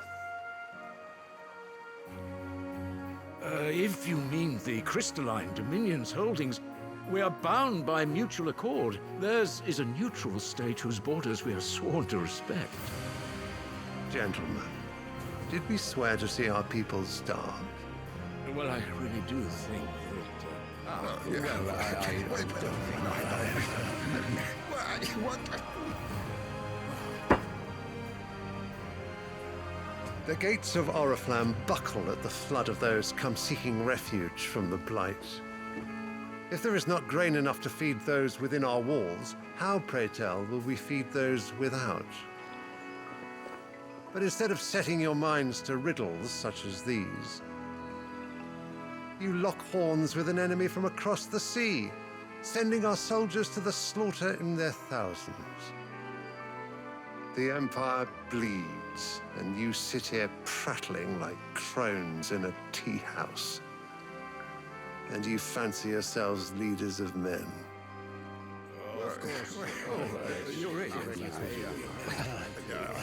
Sanbreque is naught without her citizens. We are but their servants. If their land is being wrested away, it is our duty to claim new lands for them. Your Radiance! You cannot mean a war of conquest. That is exactly what I mean. It is time we expanded our dominion. This is the will of great Grieger.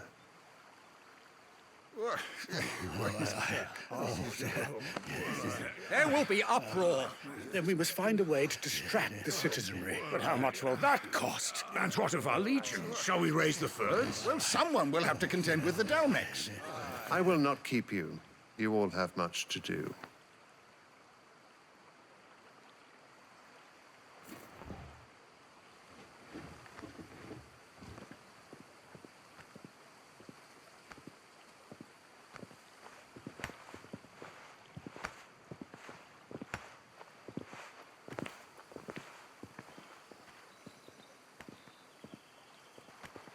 Where is my son?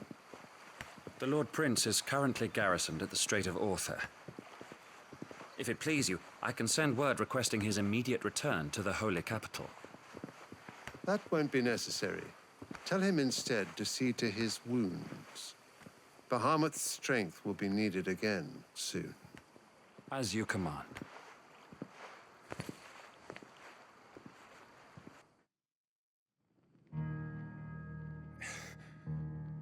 I must have misheard. You mean to tell me that the mother crystals are the reason the world is dying? Are you mad? I have been called that on occasion, but no, not today. We've all seen it firsthand. Empty wastes where once were green meadows. Land drained so dry of its ether, not even the rats remained. But where was it all going? I spent years searching for an answer until I saw it standing right in front of me. There, in the self-same crystals we look to for their so-called blessing.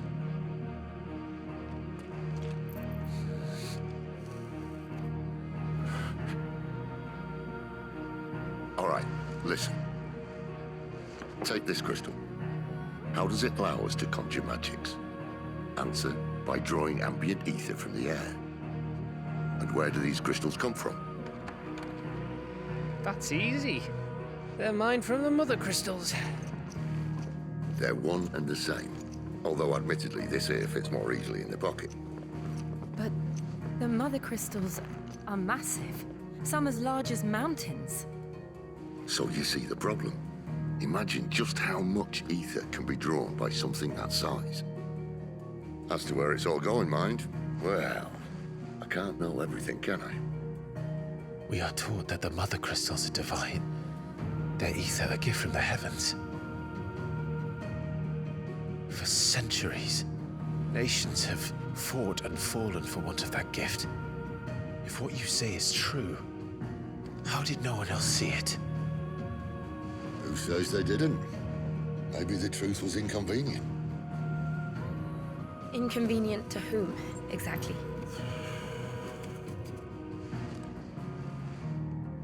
The higher-ups?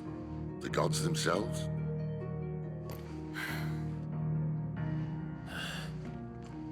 So now you want to do something about the crystals? And what? We're not helping bearers and dominants anymore. I didn't say that. I made a promise and I intend to keep it. But if we continue down this path, there's only one fate that awaits the realm. And we can't very well set our people free if they're all lying dead in a blighted ditch. Not if we want to create a place where they can live on their own terms anyway. Sort of defeats the purpose. So, if we have to bring the old world crashing down in order to build us a new one,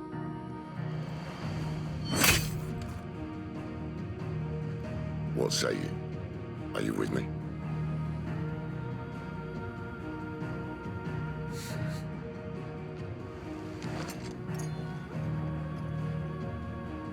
I suppose it's about time I repaid your faith.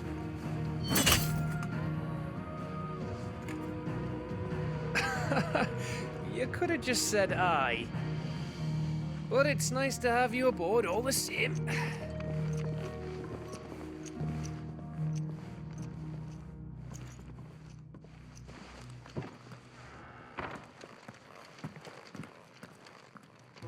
So what God's forsaken corner of the realm is Sid dragging you off to this time? Oriflamme. The holy capital. And what business would you lot have in... On second thoughts, I don't want to know.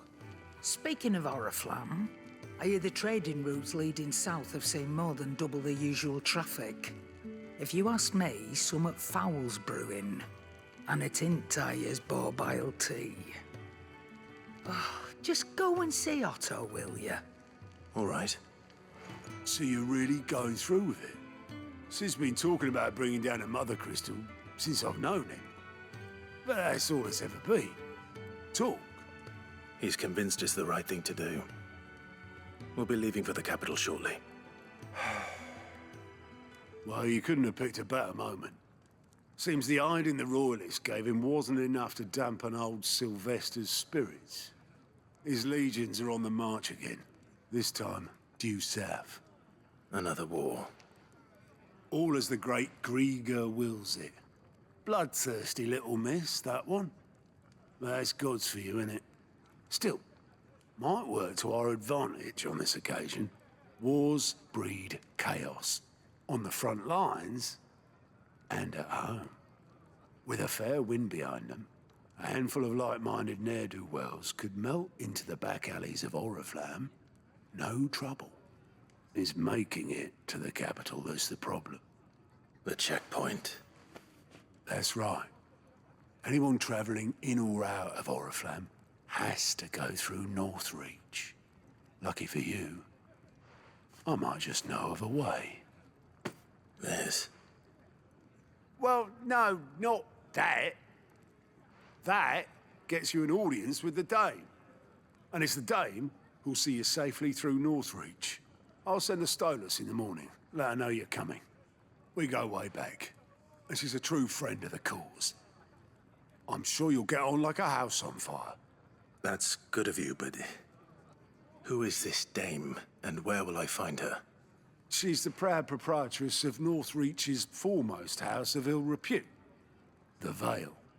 And she's quite a woman, if you know what I mean. A woman? Right. Don't go blinding her with your charm now, lad. I'll be expecting a full report when you get back.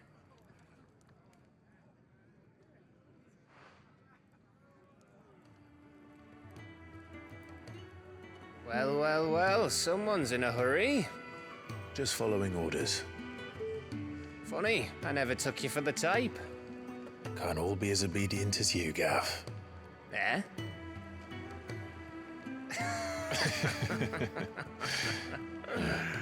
Fine day for a little mischief, wouldn't you say? Is this all of us? Actually, Gav won't be coming. Just the three of us, then? Drake's Head is the keystone of the Empire. Oriflamme's in chaos, yes, but that doesn't mean we can march an army through her gates. The fewer our numbers, the better our chances of going unnoticed. And should that plan fail, well, we have our icons to fall back on. Sid, I don't know if I can. Ifrit still seems to come and go as he pleases. Ordinarily, priming an icon comes naturally to a dominance. But then, you are no ordinary dominance. Well, he's still got the blessing of the Phoenix, doesn't he? Not to mention what he sucked out of Garuda.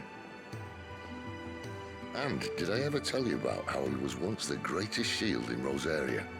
You know, I reckon he could probably cut us a path out of the capital on his own if need be.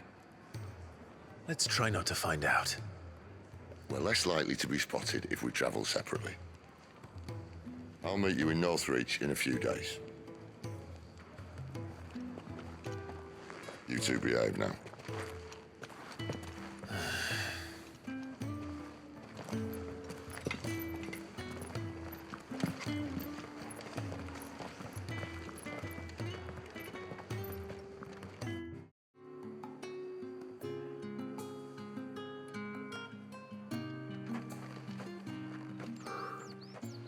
A moment, my lady. A moment? I doubt you could afford even that much of my time. Branded. My mistake.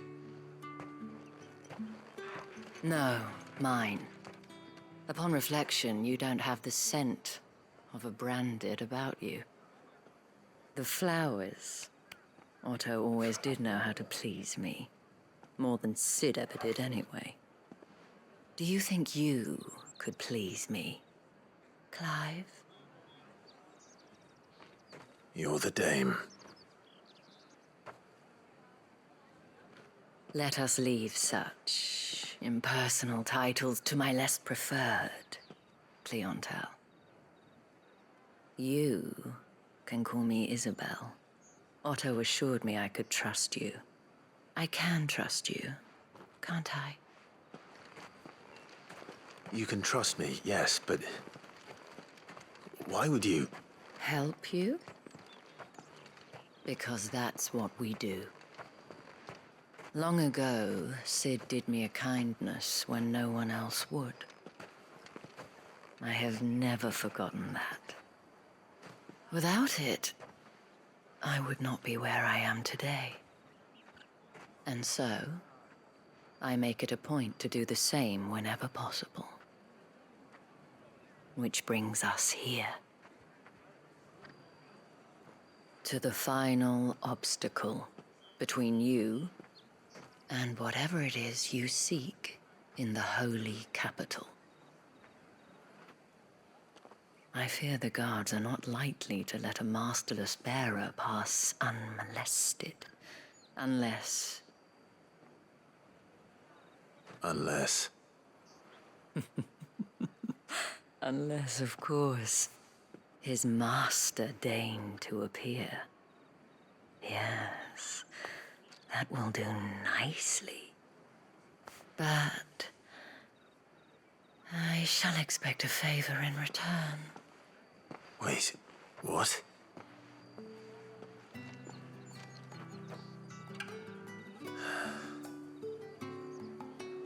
What the hell are you doing? Tut tut. We cannot have people thinking I tolerate disobedience from my branded. The men who gave me this are no more my masters than you are. But... it's not as if I can hide it. From the moment you acquired it, that brand has done naught but take. But today, it is going to give you exactly what you want. Just play along.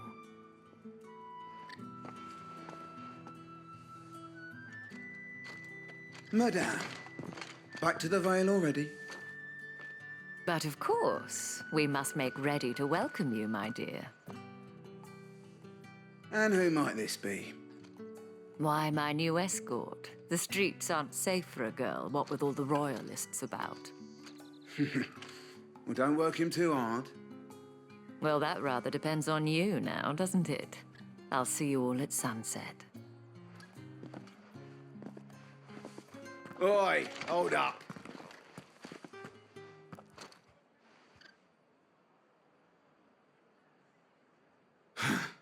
Another fucking branded. Well, you're lucky you're with the dame. Now get out of my sight, filth.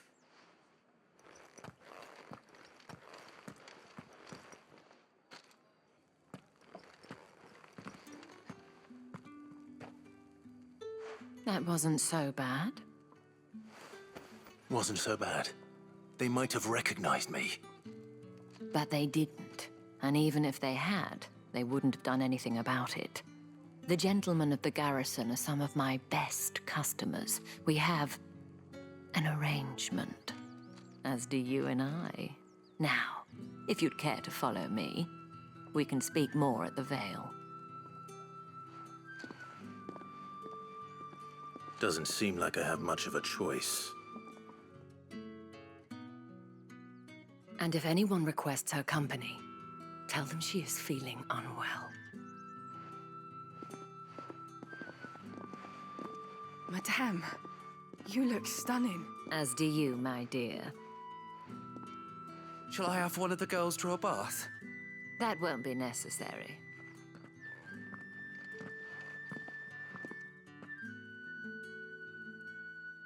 Clive, my darling. Welcome to the Vale. Thank you for seeing me through the gates, my lady. I am in your debt. Well, that was the whole point, wasn't it? And I told you, it's Isabel. Whatever wound you so tight, I wonder. It's certainly not Sid's influence. You, mentioned a favor. What is it you'd have me do? I don't want to keep my companions waiting. If you mean Sid and the girl, you needn't worry. They have yet to reach the checkpoint. Yes, Otto asked me to help them as well. But to answer your question, I need you to find someone for me. One of my girls.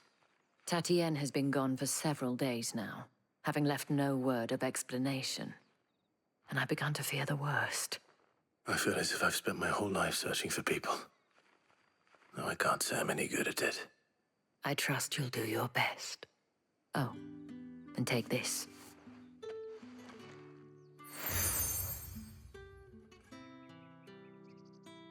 Proof of that trust. And hopefully enough to keep prying eyes from looking too closely at that handsome face of yours. Now, I have matters to attend to at the Iron Flagon. If you find anything, ask for me there.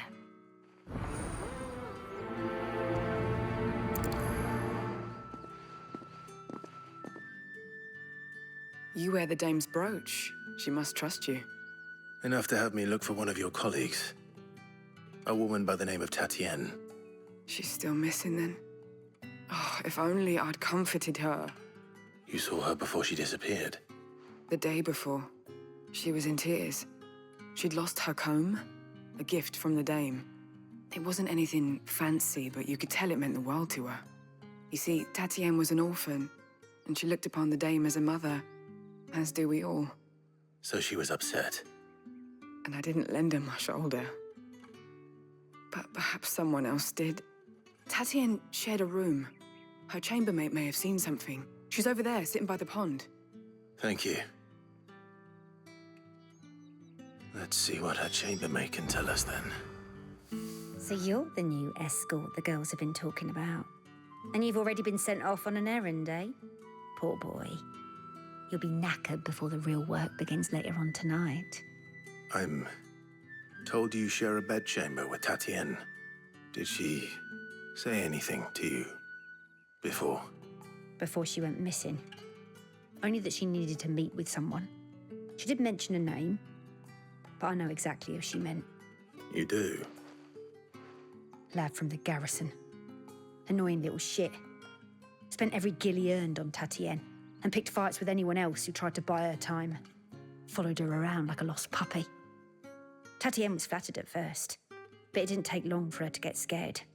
She thought about saying something. But the dame was so proud of her for how much she was bringing in, and she didn't want to let her down. This man from the garrison. Did you ever see him? Of course I did. He tried to sneak into our room enough times. Slimy sod's got a scar over one eye. Claims he got it in battle. You've been very helpful. Don't let him get away with this. Find him, and you'll find her. A man from the garrison. Seems a trip to the barracks is in order. I'm looking for a man with a scar over his eye. Looking for a man? Does this look like a brothel, Branded? Fuck off! Hold your tongue. He wears the dame's brooch. One word from him and the Vale's doors will be barred to us for good. There's only one man in the garrison with a dodgy eye. His name's Yannick. I haven't seen him around lately, though. On account of him being in war. Yeah, Yannick left a few days back. Said he had dealings with a merchant there. The dame thanks you. Moor is the last village on the road to Oriflamme. I should let Isabel know where I'm headed. Most likely. Clive, tell me you bear good tidings. That remains to be seen.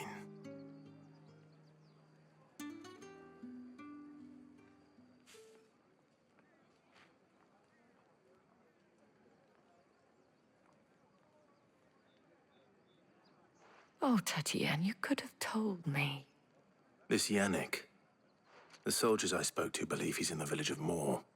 According to them, he claimed to have some business with a merchant there. Though that wouldn't explain his continued absence. And you plan on traveling to Moor to ascertain the truth? Isn't that what you want? Oh, it is, but I fear sending you there may cause more harm than good. The people of Moor are rather set in their ways.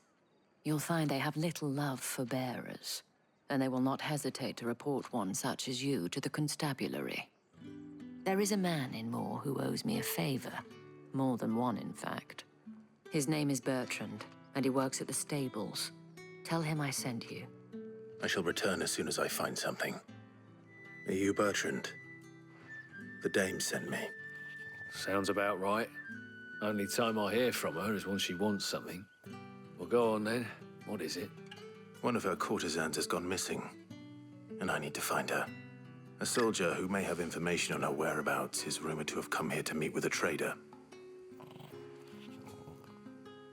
Many traders stop to peddle their wares on their way to the capital, but only one's been seen quarreling with a soldier.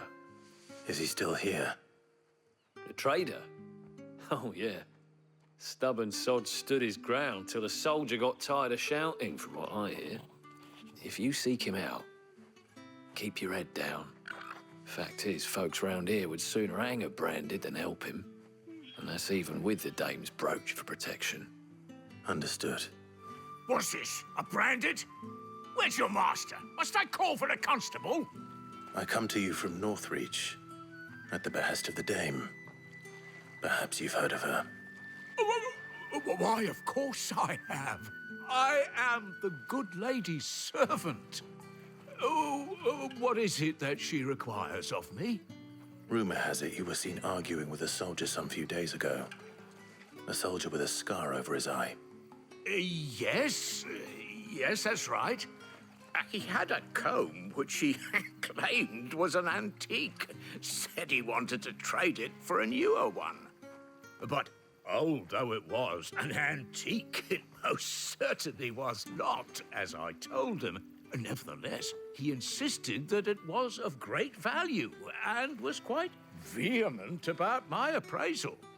I stood firm, however, and for all his bluster, he still purchased a new comb, albeit an inexpensive one. And do you know where he went after that? My customers aren't usually in the habit of telling me whither they are bound, but as it happens, this one did. Yonder ruins, strange as it may sound. My thanks. Not at all. I would do anything for the Dame. Anything. Be sure and tell her, won't you, that I was helpful, I mean, most helpful. Damn it all. Bodies. A man and a woman.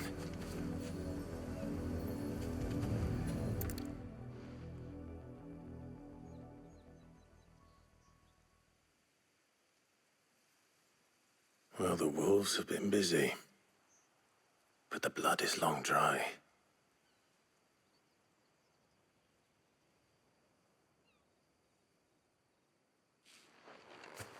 So it is you, Tatienne. If that's true, then the body next to hers will be Yannick's. The girl Yannick went off to sea every night. He said her name was Tatienne. You... Did you follow me? Now, why would I do that? Unless you think I'd have good reason to. But no. I was sent to find Yannick. By the looks of things, I have. We both found who we were searching for. Nah, he was a jealous sod. Couldn't stand the thought of his woman with someone else. Then one day he sees her with a new comb. Thinks she's got herself a new gallant. Tells the garrison he's going to find the man and kill him. We know it's all talk, but then he disappears off to Moor for some dealings and doesn't come back. If you mean this comb, it was a gift from the Dame. If only Yannick had bothered to ask, eh? He might not be rotting on a hill. I think he meant to ask us something else. He stole the old comb and bought her a new one in the hope they'd wed. Wed?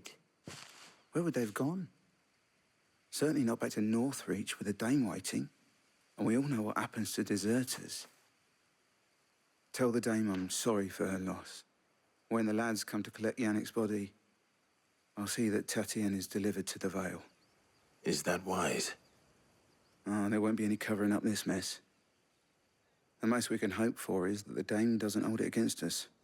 Speaking of which, I saw her in Moor just now. Could you tell her what happened? Might sound better coming from you.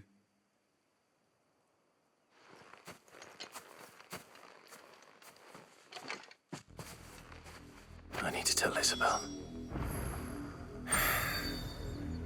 Perhaps the comb will give her something to remember Tatienne by.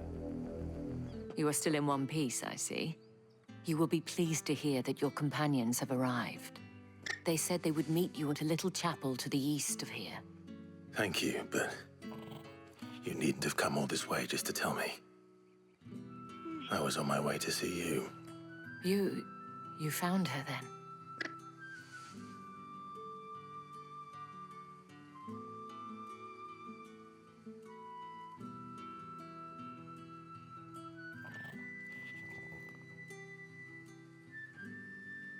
I see. My dear Tatienne. It is by no means uncommon for a client to fall for a courtesan. Especially a client who's young and far from home. But rarely do such tales have happy endings. I found this with Tatienne. I believe it was yours.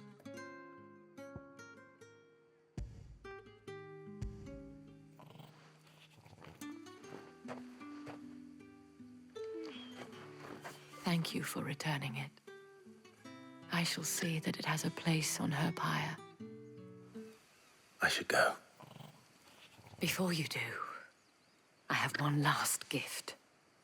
A token of my thanks. The Vale counts among its patrons several high-ranking officers of the Imperial Army. According to one of the looser-tongued gentlemen, it would appear that the legions are planning to march south. Or to mention the same thing. But did he mention that it was all of the legions? This is no mere skirmish. Were I to guess, I'd say the Emperor planned to abandon the capital. But that couldn't possibly be true now, could it? Take care, Clive. I will. And thank you again.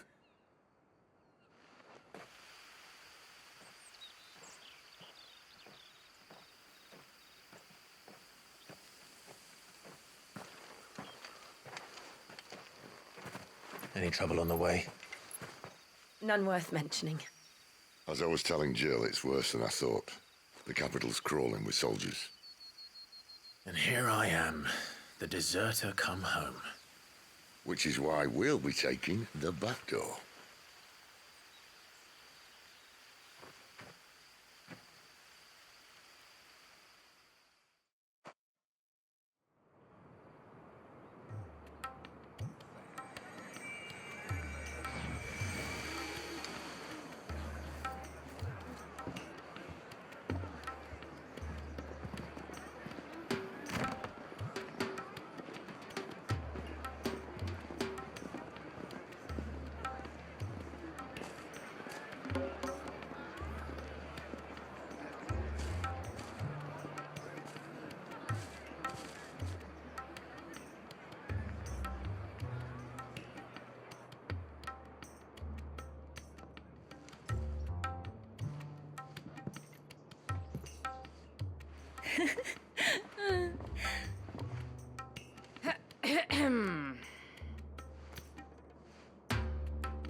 Cheer up, you two. Can't think of a safer place in the Empire than a...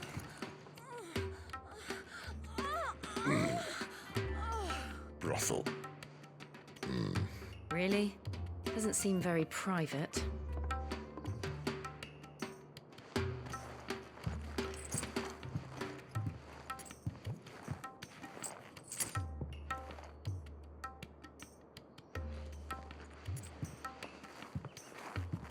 So then, how do we proceed? We'll be using the glass gate. Tonight, just after sunset. Where the shards are loaded for transport. That is one of the most heavily guarded points in all of Sambrec. But not the most, which is a start. Besides, I know a shortcut straight to the heart. A shortcut? And how exactly did you come to know about this fatal chink in the Empire's armor? Let's just say I may have attempted something similar before. And may have ended up running for dear life after being discovered by Bahamut, but that's not important. Sid, if the Mother Crystals truly are the cause of the Blight... If? You wound me, Jill. What I'm trying to say is, if the powers that be know all of this, why do they sit idle and allow it to continue? In case you haven't noticed, the God-fearing people of this realm and their pious leaders care for but one thing, themselves. And they'll do whatever it takes to hold on to power. The rest of us are just a means to an end. The moment you raise your voice against them, you're decried as an outlaw, clapped in irons and slung in a cell to rot. An outlaw. Whoever controls the crystals controls the realm. But our kind can wield magic without them. To our rulers, we must seem the most convenient of tools, and the most dangerous. But what makes them think they have the right to use us? To leave us to die when our bodies are spent. Does a nobleman weep for a broken mug? A torn tunic? Our fate means nothing to them. No, this isn't a battle you can win with words. Believe me, I've tried, but nothing ever gets through. The world is simply not ready to listen. So to hell with talking. If they won't give us a say, we'll decide our fates another way. You can't blame a man for wanting to bring an end to all this, can you? I can't. But what of all the people you mean to rob of their comforts? Are you happy for them to call you outlaw? Sid the outlaw. Aye, that'll do me. You might at least pretend to take this seriously. Have a little faith, Jill. Even if you don't think much of my choice of digs. If it means my deeds will be remembered, I'll gladly play the role of villain. But first, we have a gate to crash. And once we're in, there'll be no turning back. So you best make ready. The world won't save itself.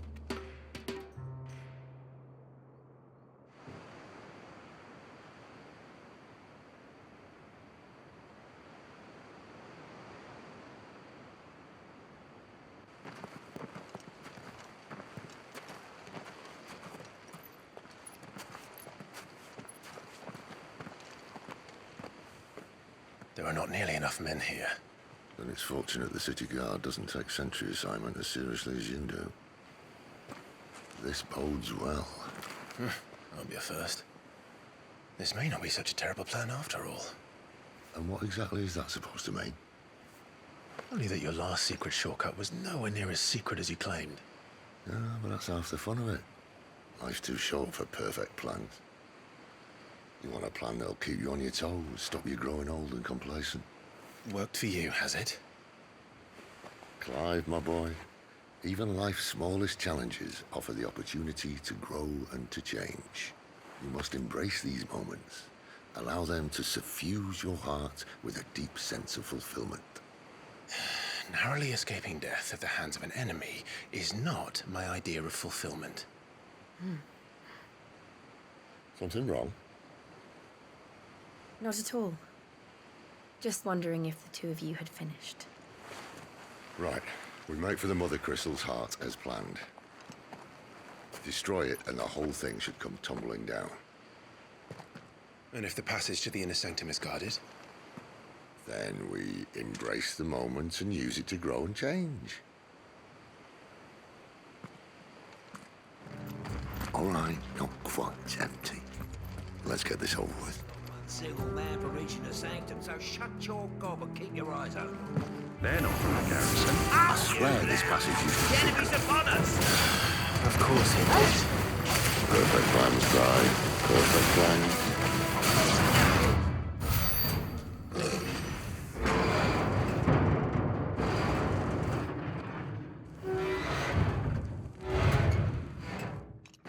I think this may be the moment I was talking about earlier. What have we here? More insects come to be squashed? You will find my mortar and I only too happy to oblige. With a talker. Then let's shut it. Why won't you cry? Is he?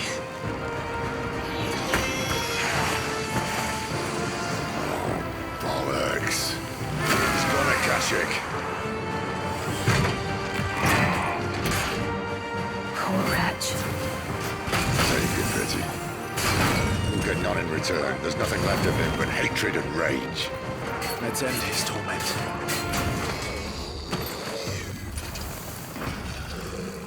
I'll never get used to that. Akashic or no, he was still a man. A man who drowned in ether. It's no way for anyone to go.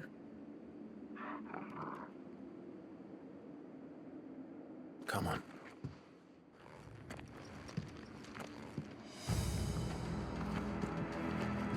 God, duty's a death sentence in this place. Sylvester cares.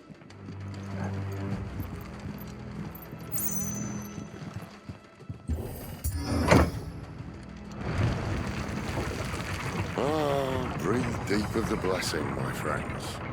Who said being a dominant doesn't have its benefits? Sid, this is an ether flood. There shouldn't be one here, should there? The workers couldn't survive this. Well, it wasn't here last time, I can tell you that. Which means we need to be quick. The ether won't hurt us, but I'd rather not find out what it's done to everyone else. Oh, the miners. The gods. The ether's made monsters of them. All we can do now is put them out of their misery. Isabel said she thought the Empire might be planning to abandon the capital. Could this be why? You said you could follow the video. Never mind. If ever there was a reason to up sticks, an ether flood would be it. Maybe those guards at the gate. They weren't there to keep people out. They were there to keep the Akashic in.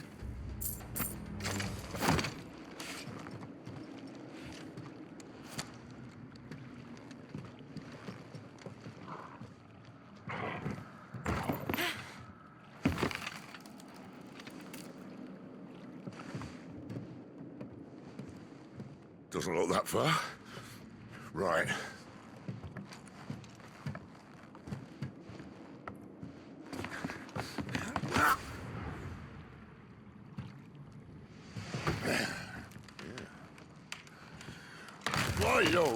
Whoa.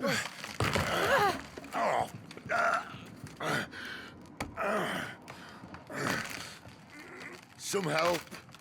Hold on.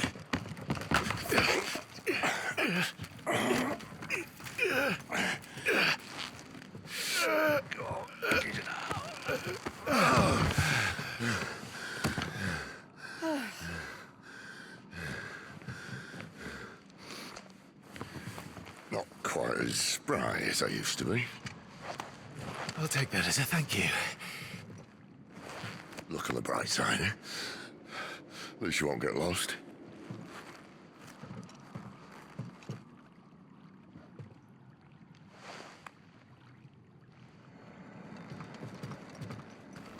I see they replaced that wooden door with something a little more sturdy. On the count of three.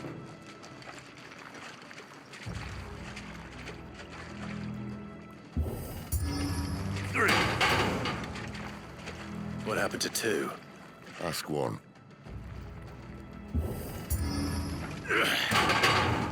Once more. Aye, seeing as you're trying now.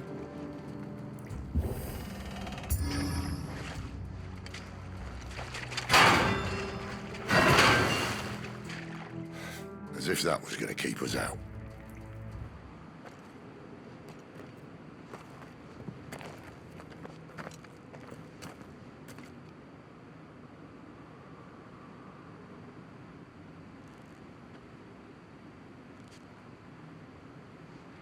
There's no one about.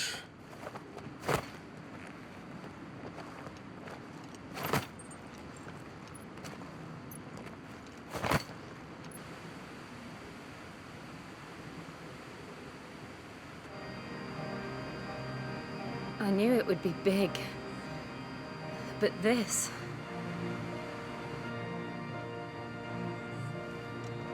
There. That's our way into the inner sanctum.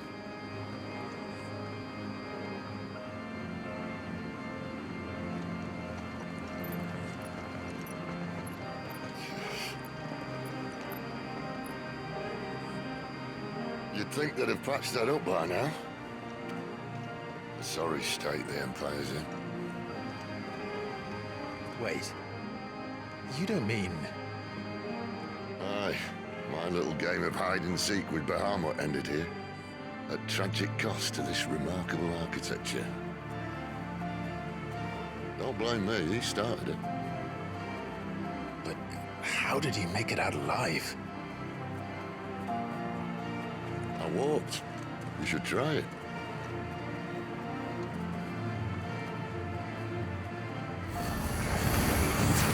Oh, no. Well again. Is this something you two want to tell me? Maybe later.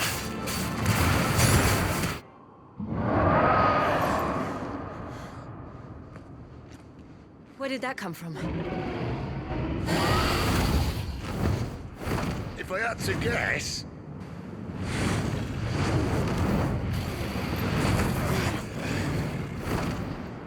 Poor beast. Another victim of the flood.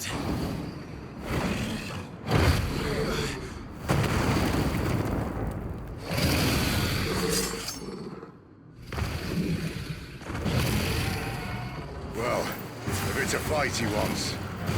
Ready, Clive? Always.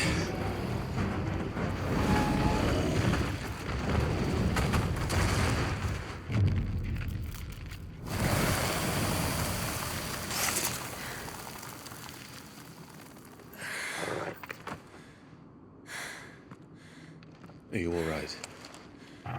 Fine. The inner sanctum lies just beyond. Chances are the palace guard knows we're here. We should move. Not that any sane commander would send his men into a place awash with this much ether.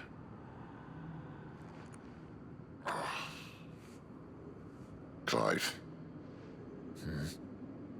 If this all works, and the blessing fades, things are likely to get worse for our kind before they get better.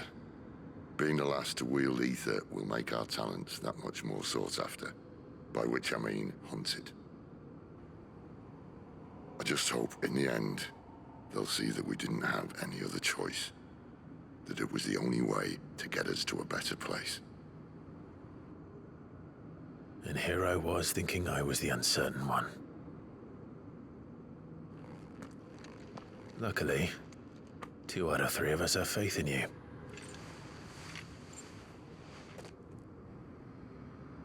Then it all starts here.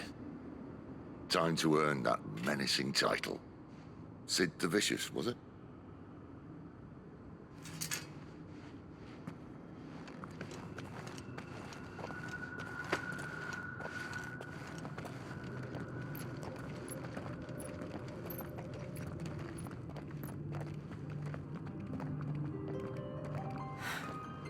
It's beautiful. The heart of Sambrek.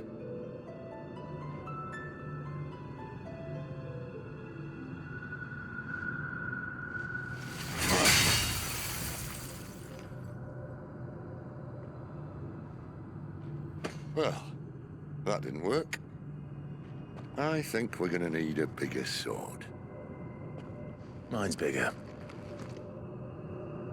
Thank you, Clive, but I meant that figuratively. The core's clearly made of sterner stuff.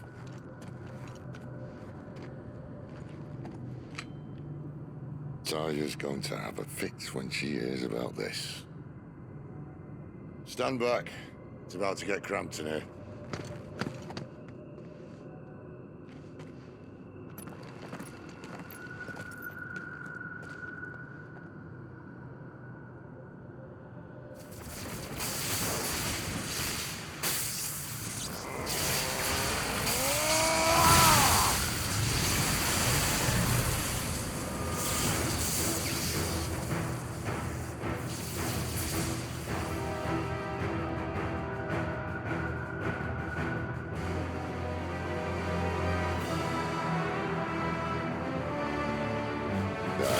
That's more like it.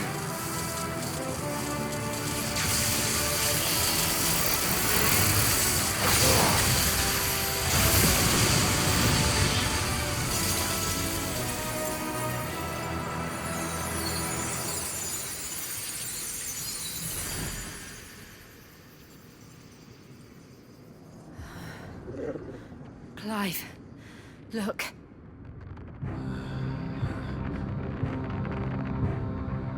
What is that?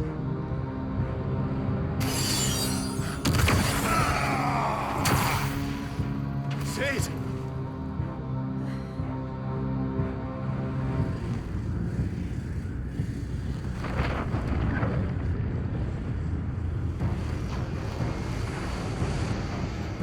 Ifrit. I need Ifrit. Come to me. I can't do this without you.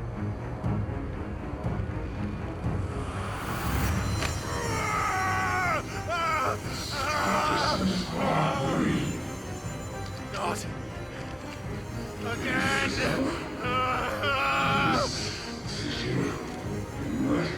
Where are you?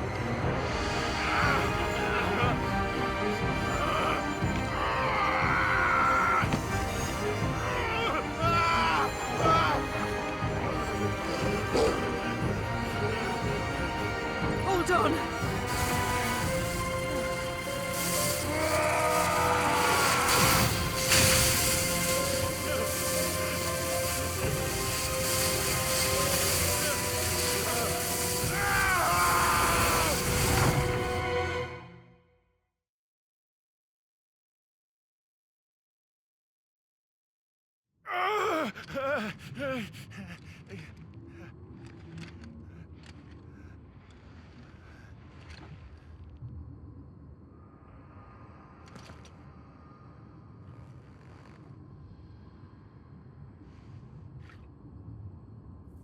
Where the hell am I?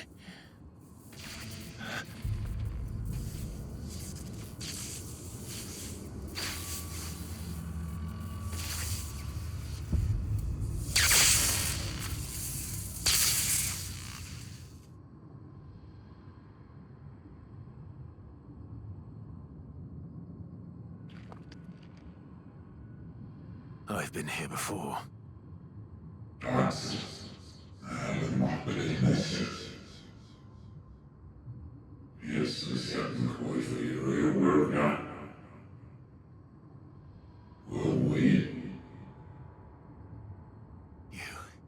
You again. Where are you? What do you want?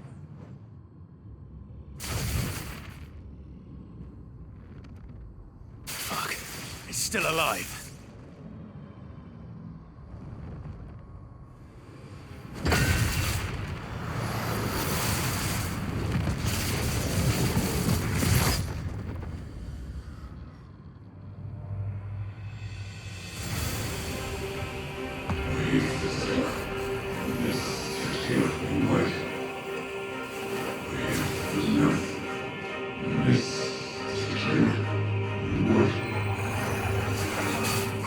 Get out of my head!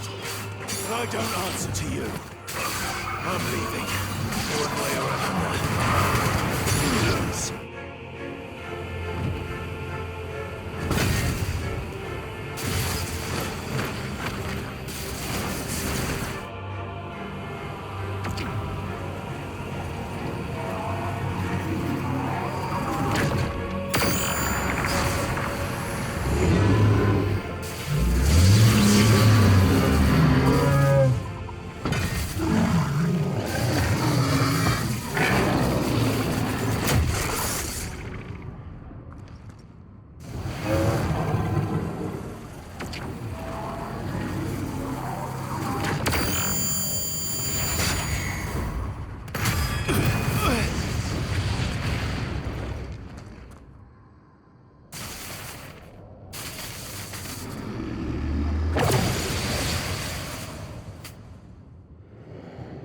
That power isn't yours.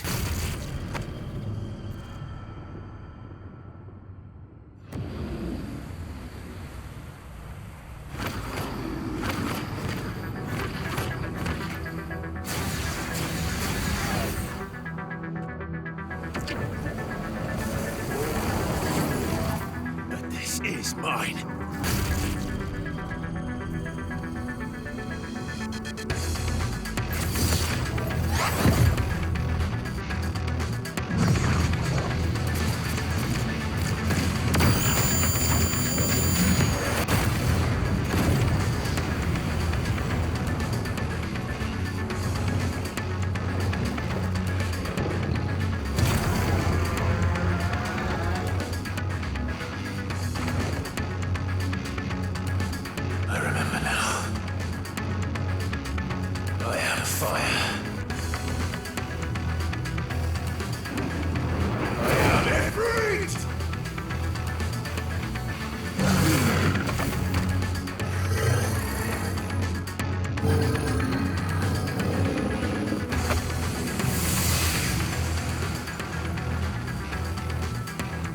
It's done.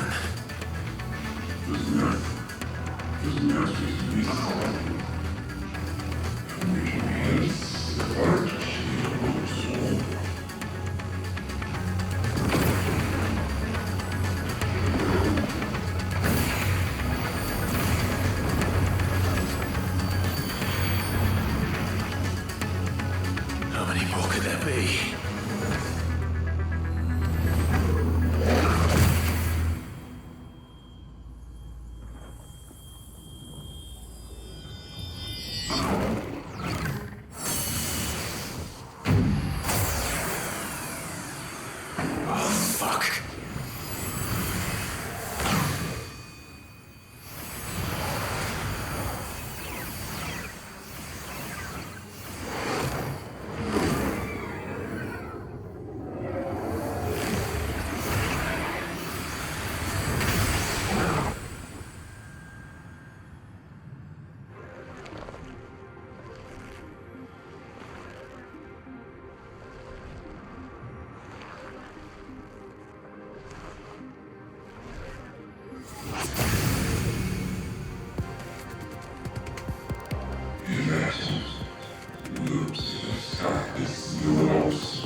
As you wish.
Clive.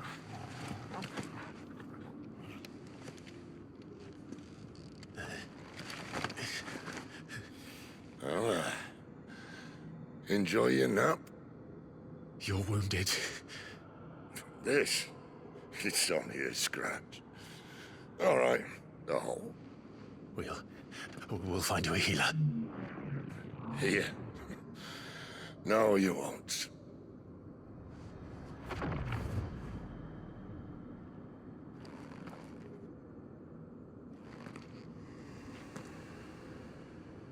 Sniper, chcesz je tam wywozić, co was nie zrób?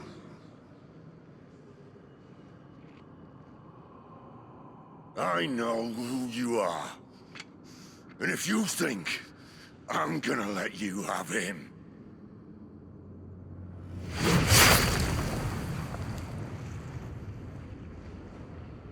think again.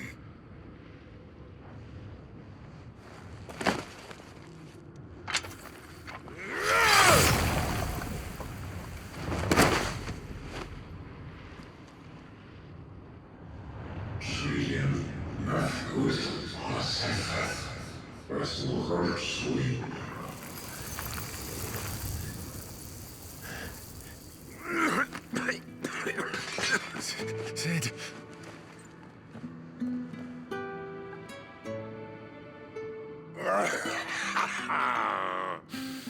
One left. That'll do me.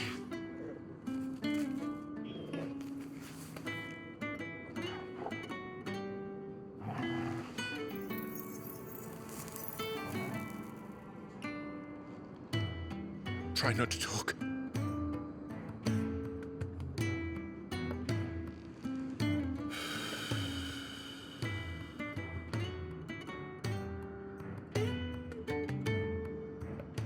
Clive. For so long, I thought I had all the answers. But then I met you. And I learned it wasn't a good death we should be fighting for, but a better life. It's all very well, a man reclaiming his fate. But if he can't choose how he meets it, what's the point?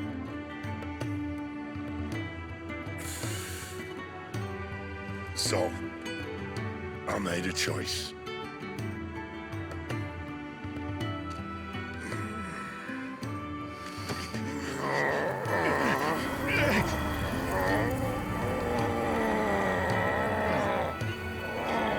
Don't do this!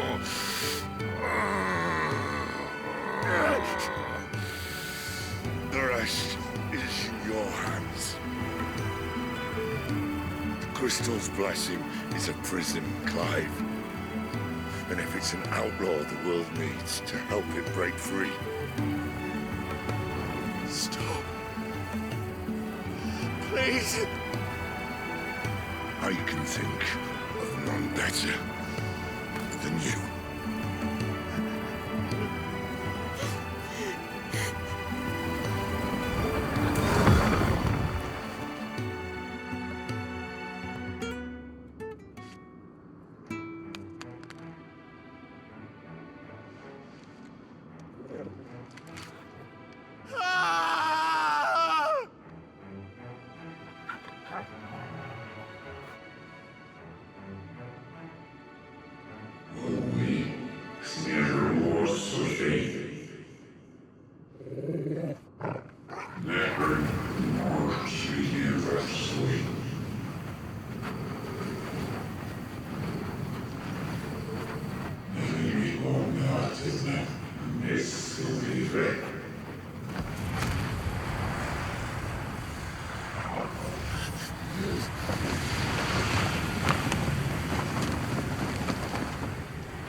In ashen grip, let ember glow, to kindle flames anew.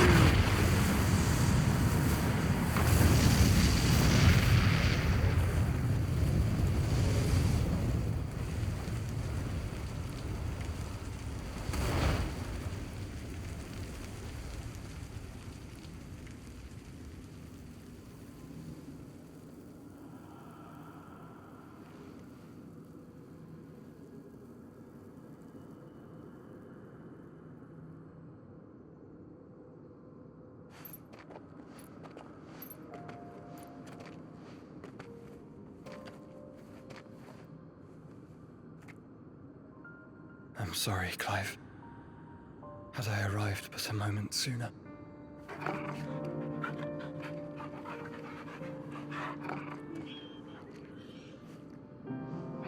Do you remember me, boy? I saw you protect them. That was very brave.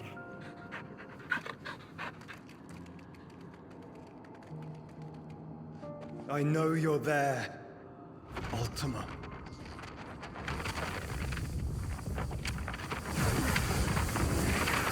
Oh. You have learned our name. What else have you learned, Phoenix?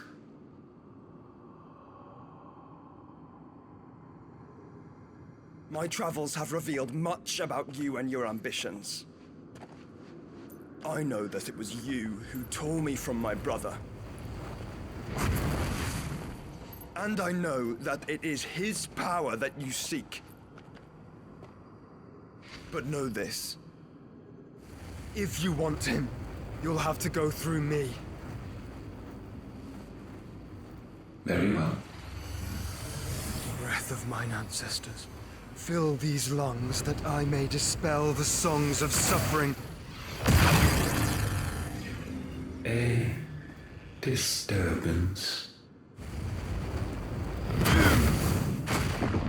We'll leave my brother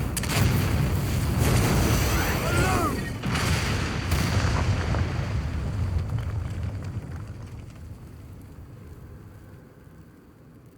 This is getting us nowhere. We agree. No more games, Phoenix. We have come to claim our vessel.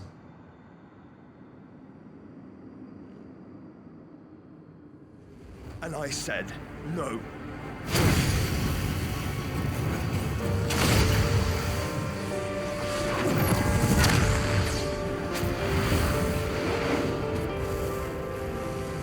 These flames are nothing. You will know what it is to burn. Yours is a fleeting form. I'm not fool enough to think I can harm you. But to protect my brother, I don't have to.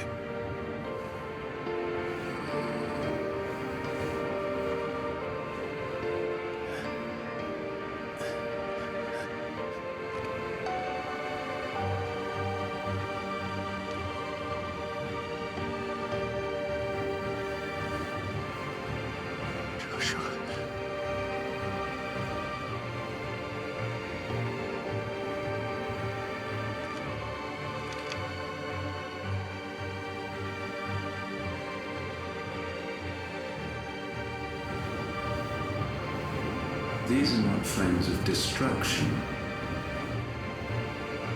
Have you forgotten already who I am?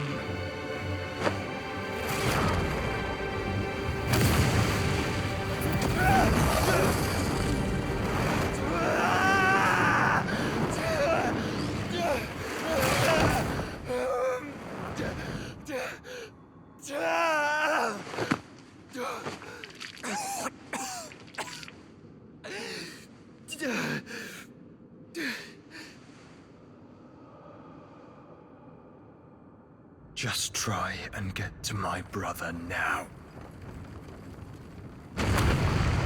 Fiend.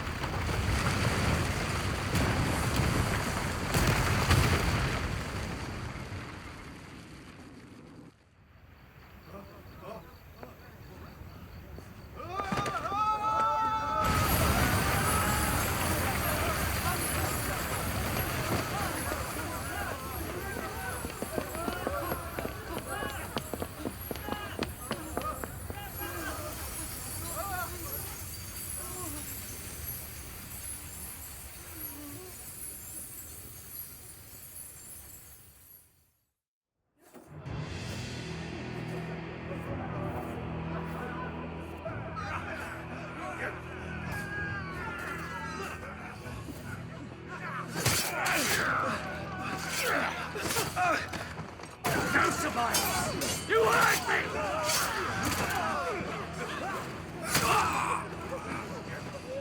You must be here. Must! Can fail nor cook again! Find Sid! Or we're all fucking dead! Sid, help us! Where is he? You'll do!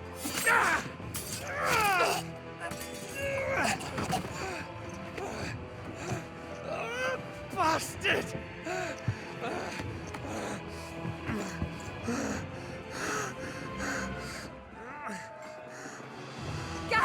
We've got to go! Not without this!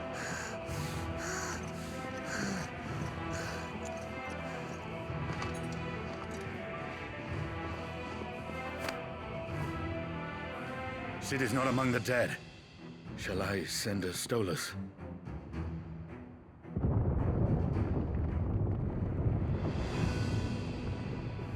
That won't be necessary.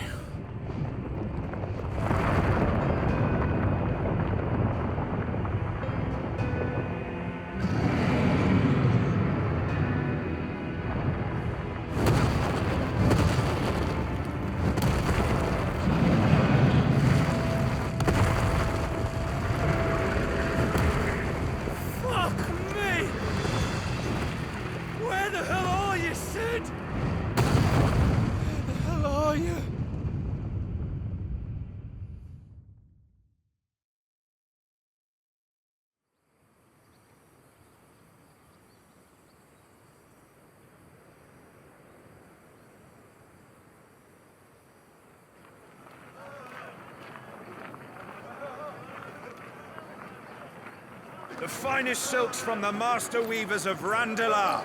Come, feel its softness. Make a nice gift for your wife. Sausage, all from greens-fed farm birds. None of the old courses you'll find elsewhere. Here, take a bite. I've got peppers and peas, beans and beets. If it goes in a pot, I've got the lot. Curatives, restoratives, Look all you like, sir. It's all fresh. Picked this very morning. Restoratives, unguents, ointments, poultices, harmatives, curatives, restoratives, unguents, ointments, poultices. Might I interest you in a potion, milady? Perhaps a soothing salve to ease the aches of the road?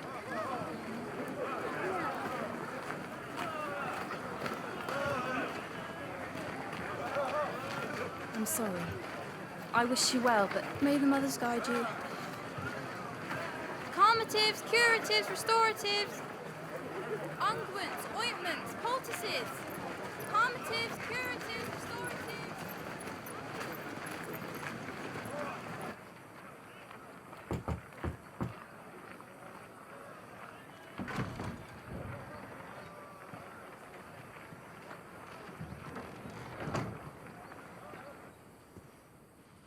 It's good to see you, Sid. What have we learned?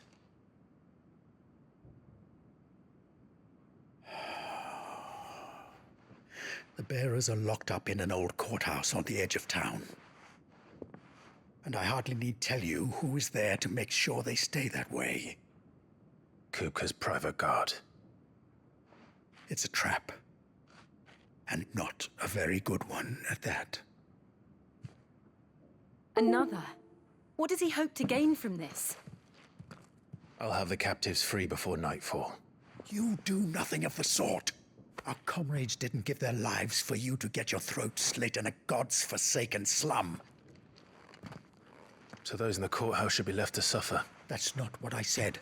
I simply meant it doesn't have to be you who frees them.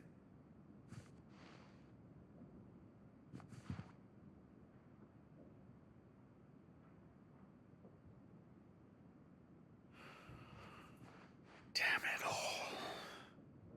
You're as stubborn as the old Sid was.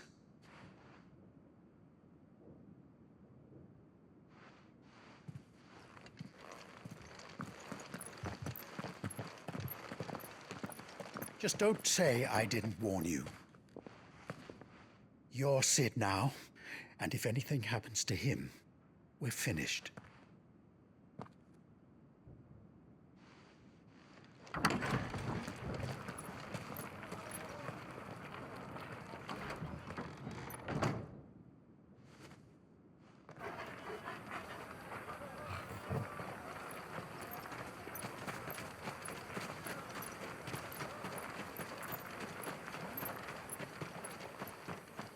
Please, we don't know anything.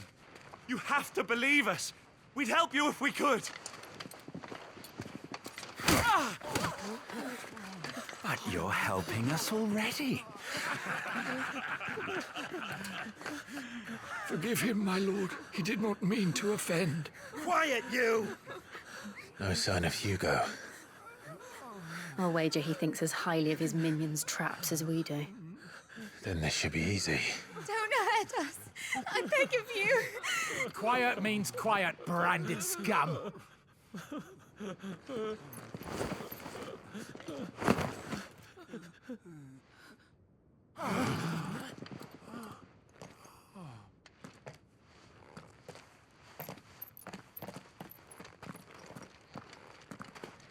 It's going to be all right.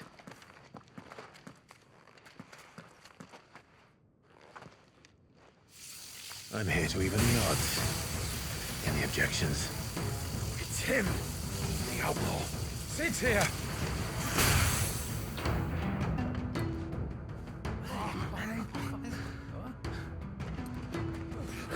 Should we? Come on.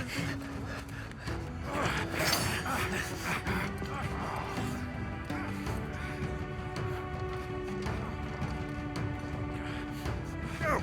Summon the others! The bearers. Safe. The outlaw's in here. Bring me his head.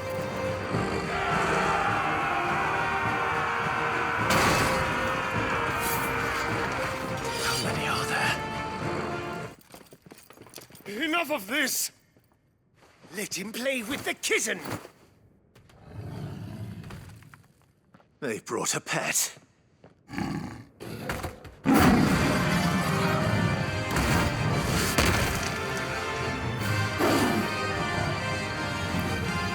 You'll pay for what you've done, Sid. Those things are fast. We'll have to be faster.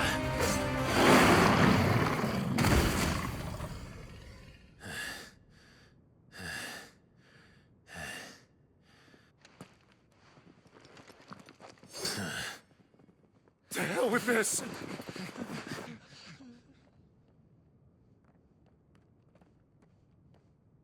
They'll tell Hugo. Let them. There's been more than enough bloodshed for one day.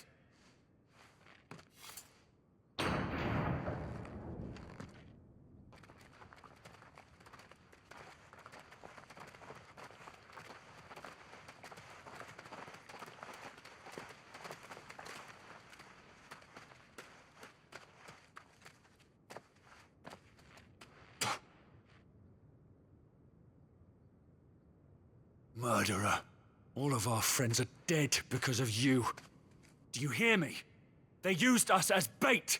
Bait to lure you out of your stinking hole, all because you couldn't just let things be. What are you even doing here? We never asked to be saved. Did you think we'd thank you? They'll never forgive us. We're all marked now. For 5 years we fought to secure a better life for our kind.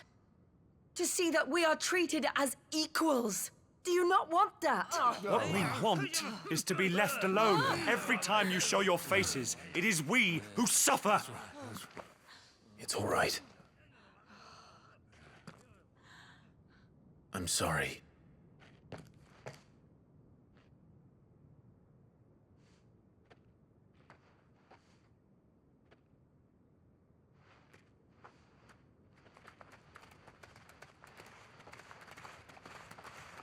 Just leave us be. This is our home, and this is where we'll stay.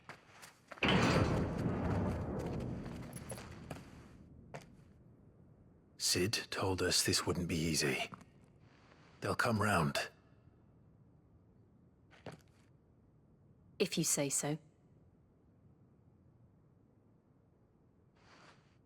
We should go.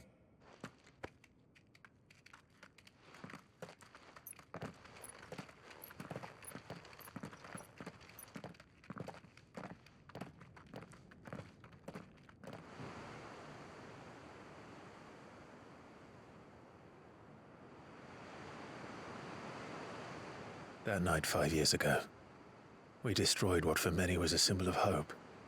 For a reason they'll never know.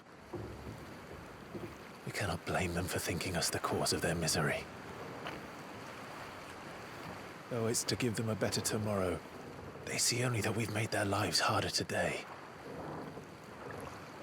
Yet the boil must be lanced if it is to heal. I can't help but wonder if we've made the right choice. When Sid said that he wanted to create a world where we were free. Free to choose our own path.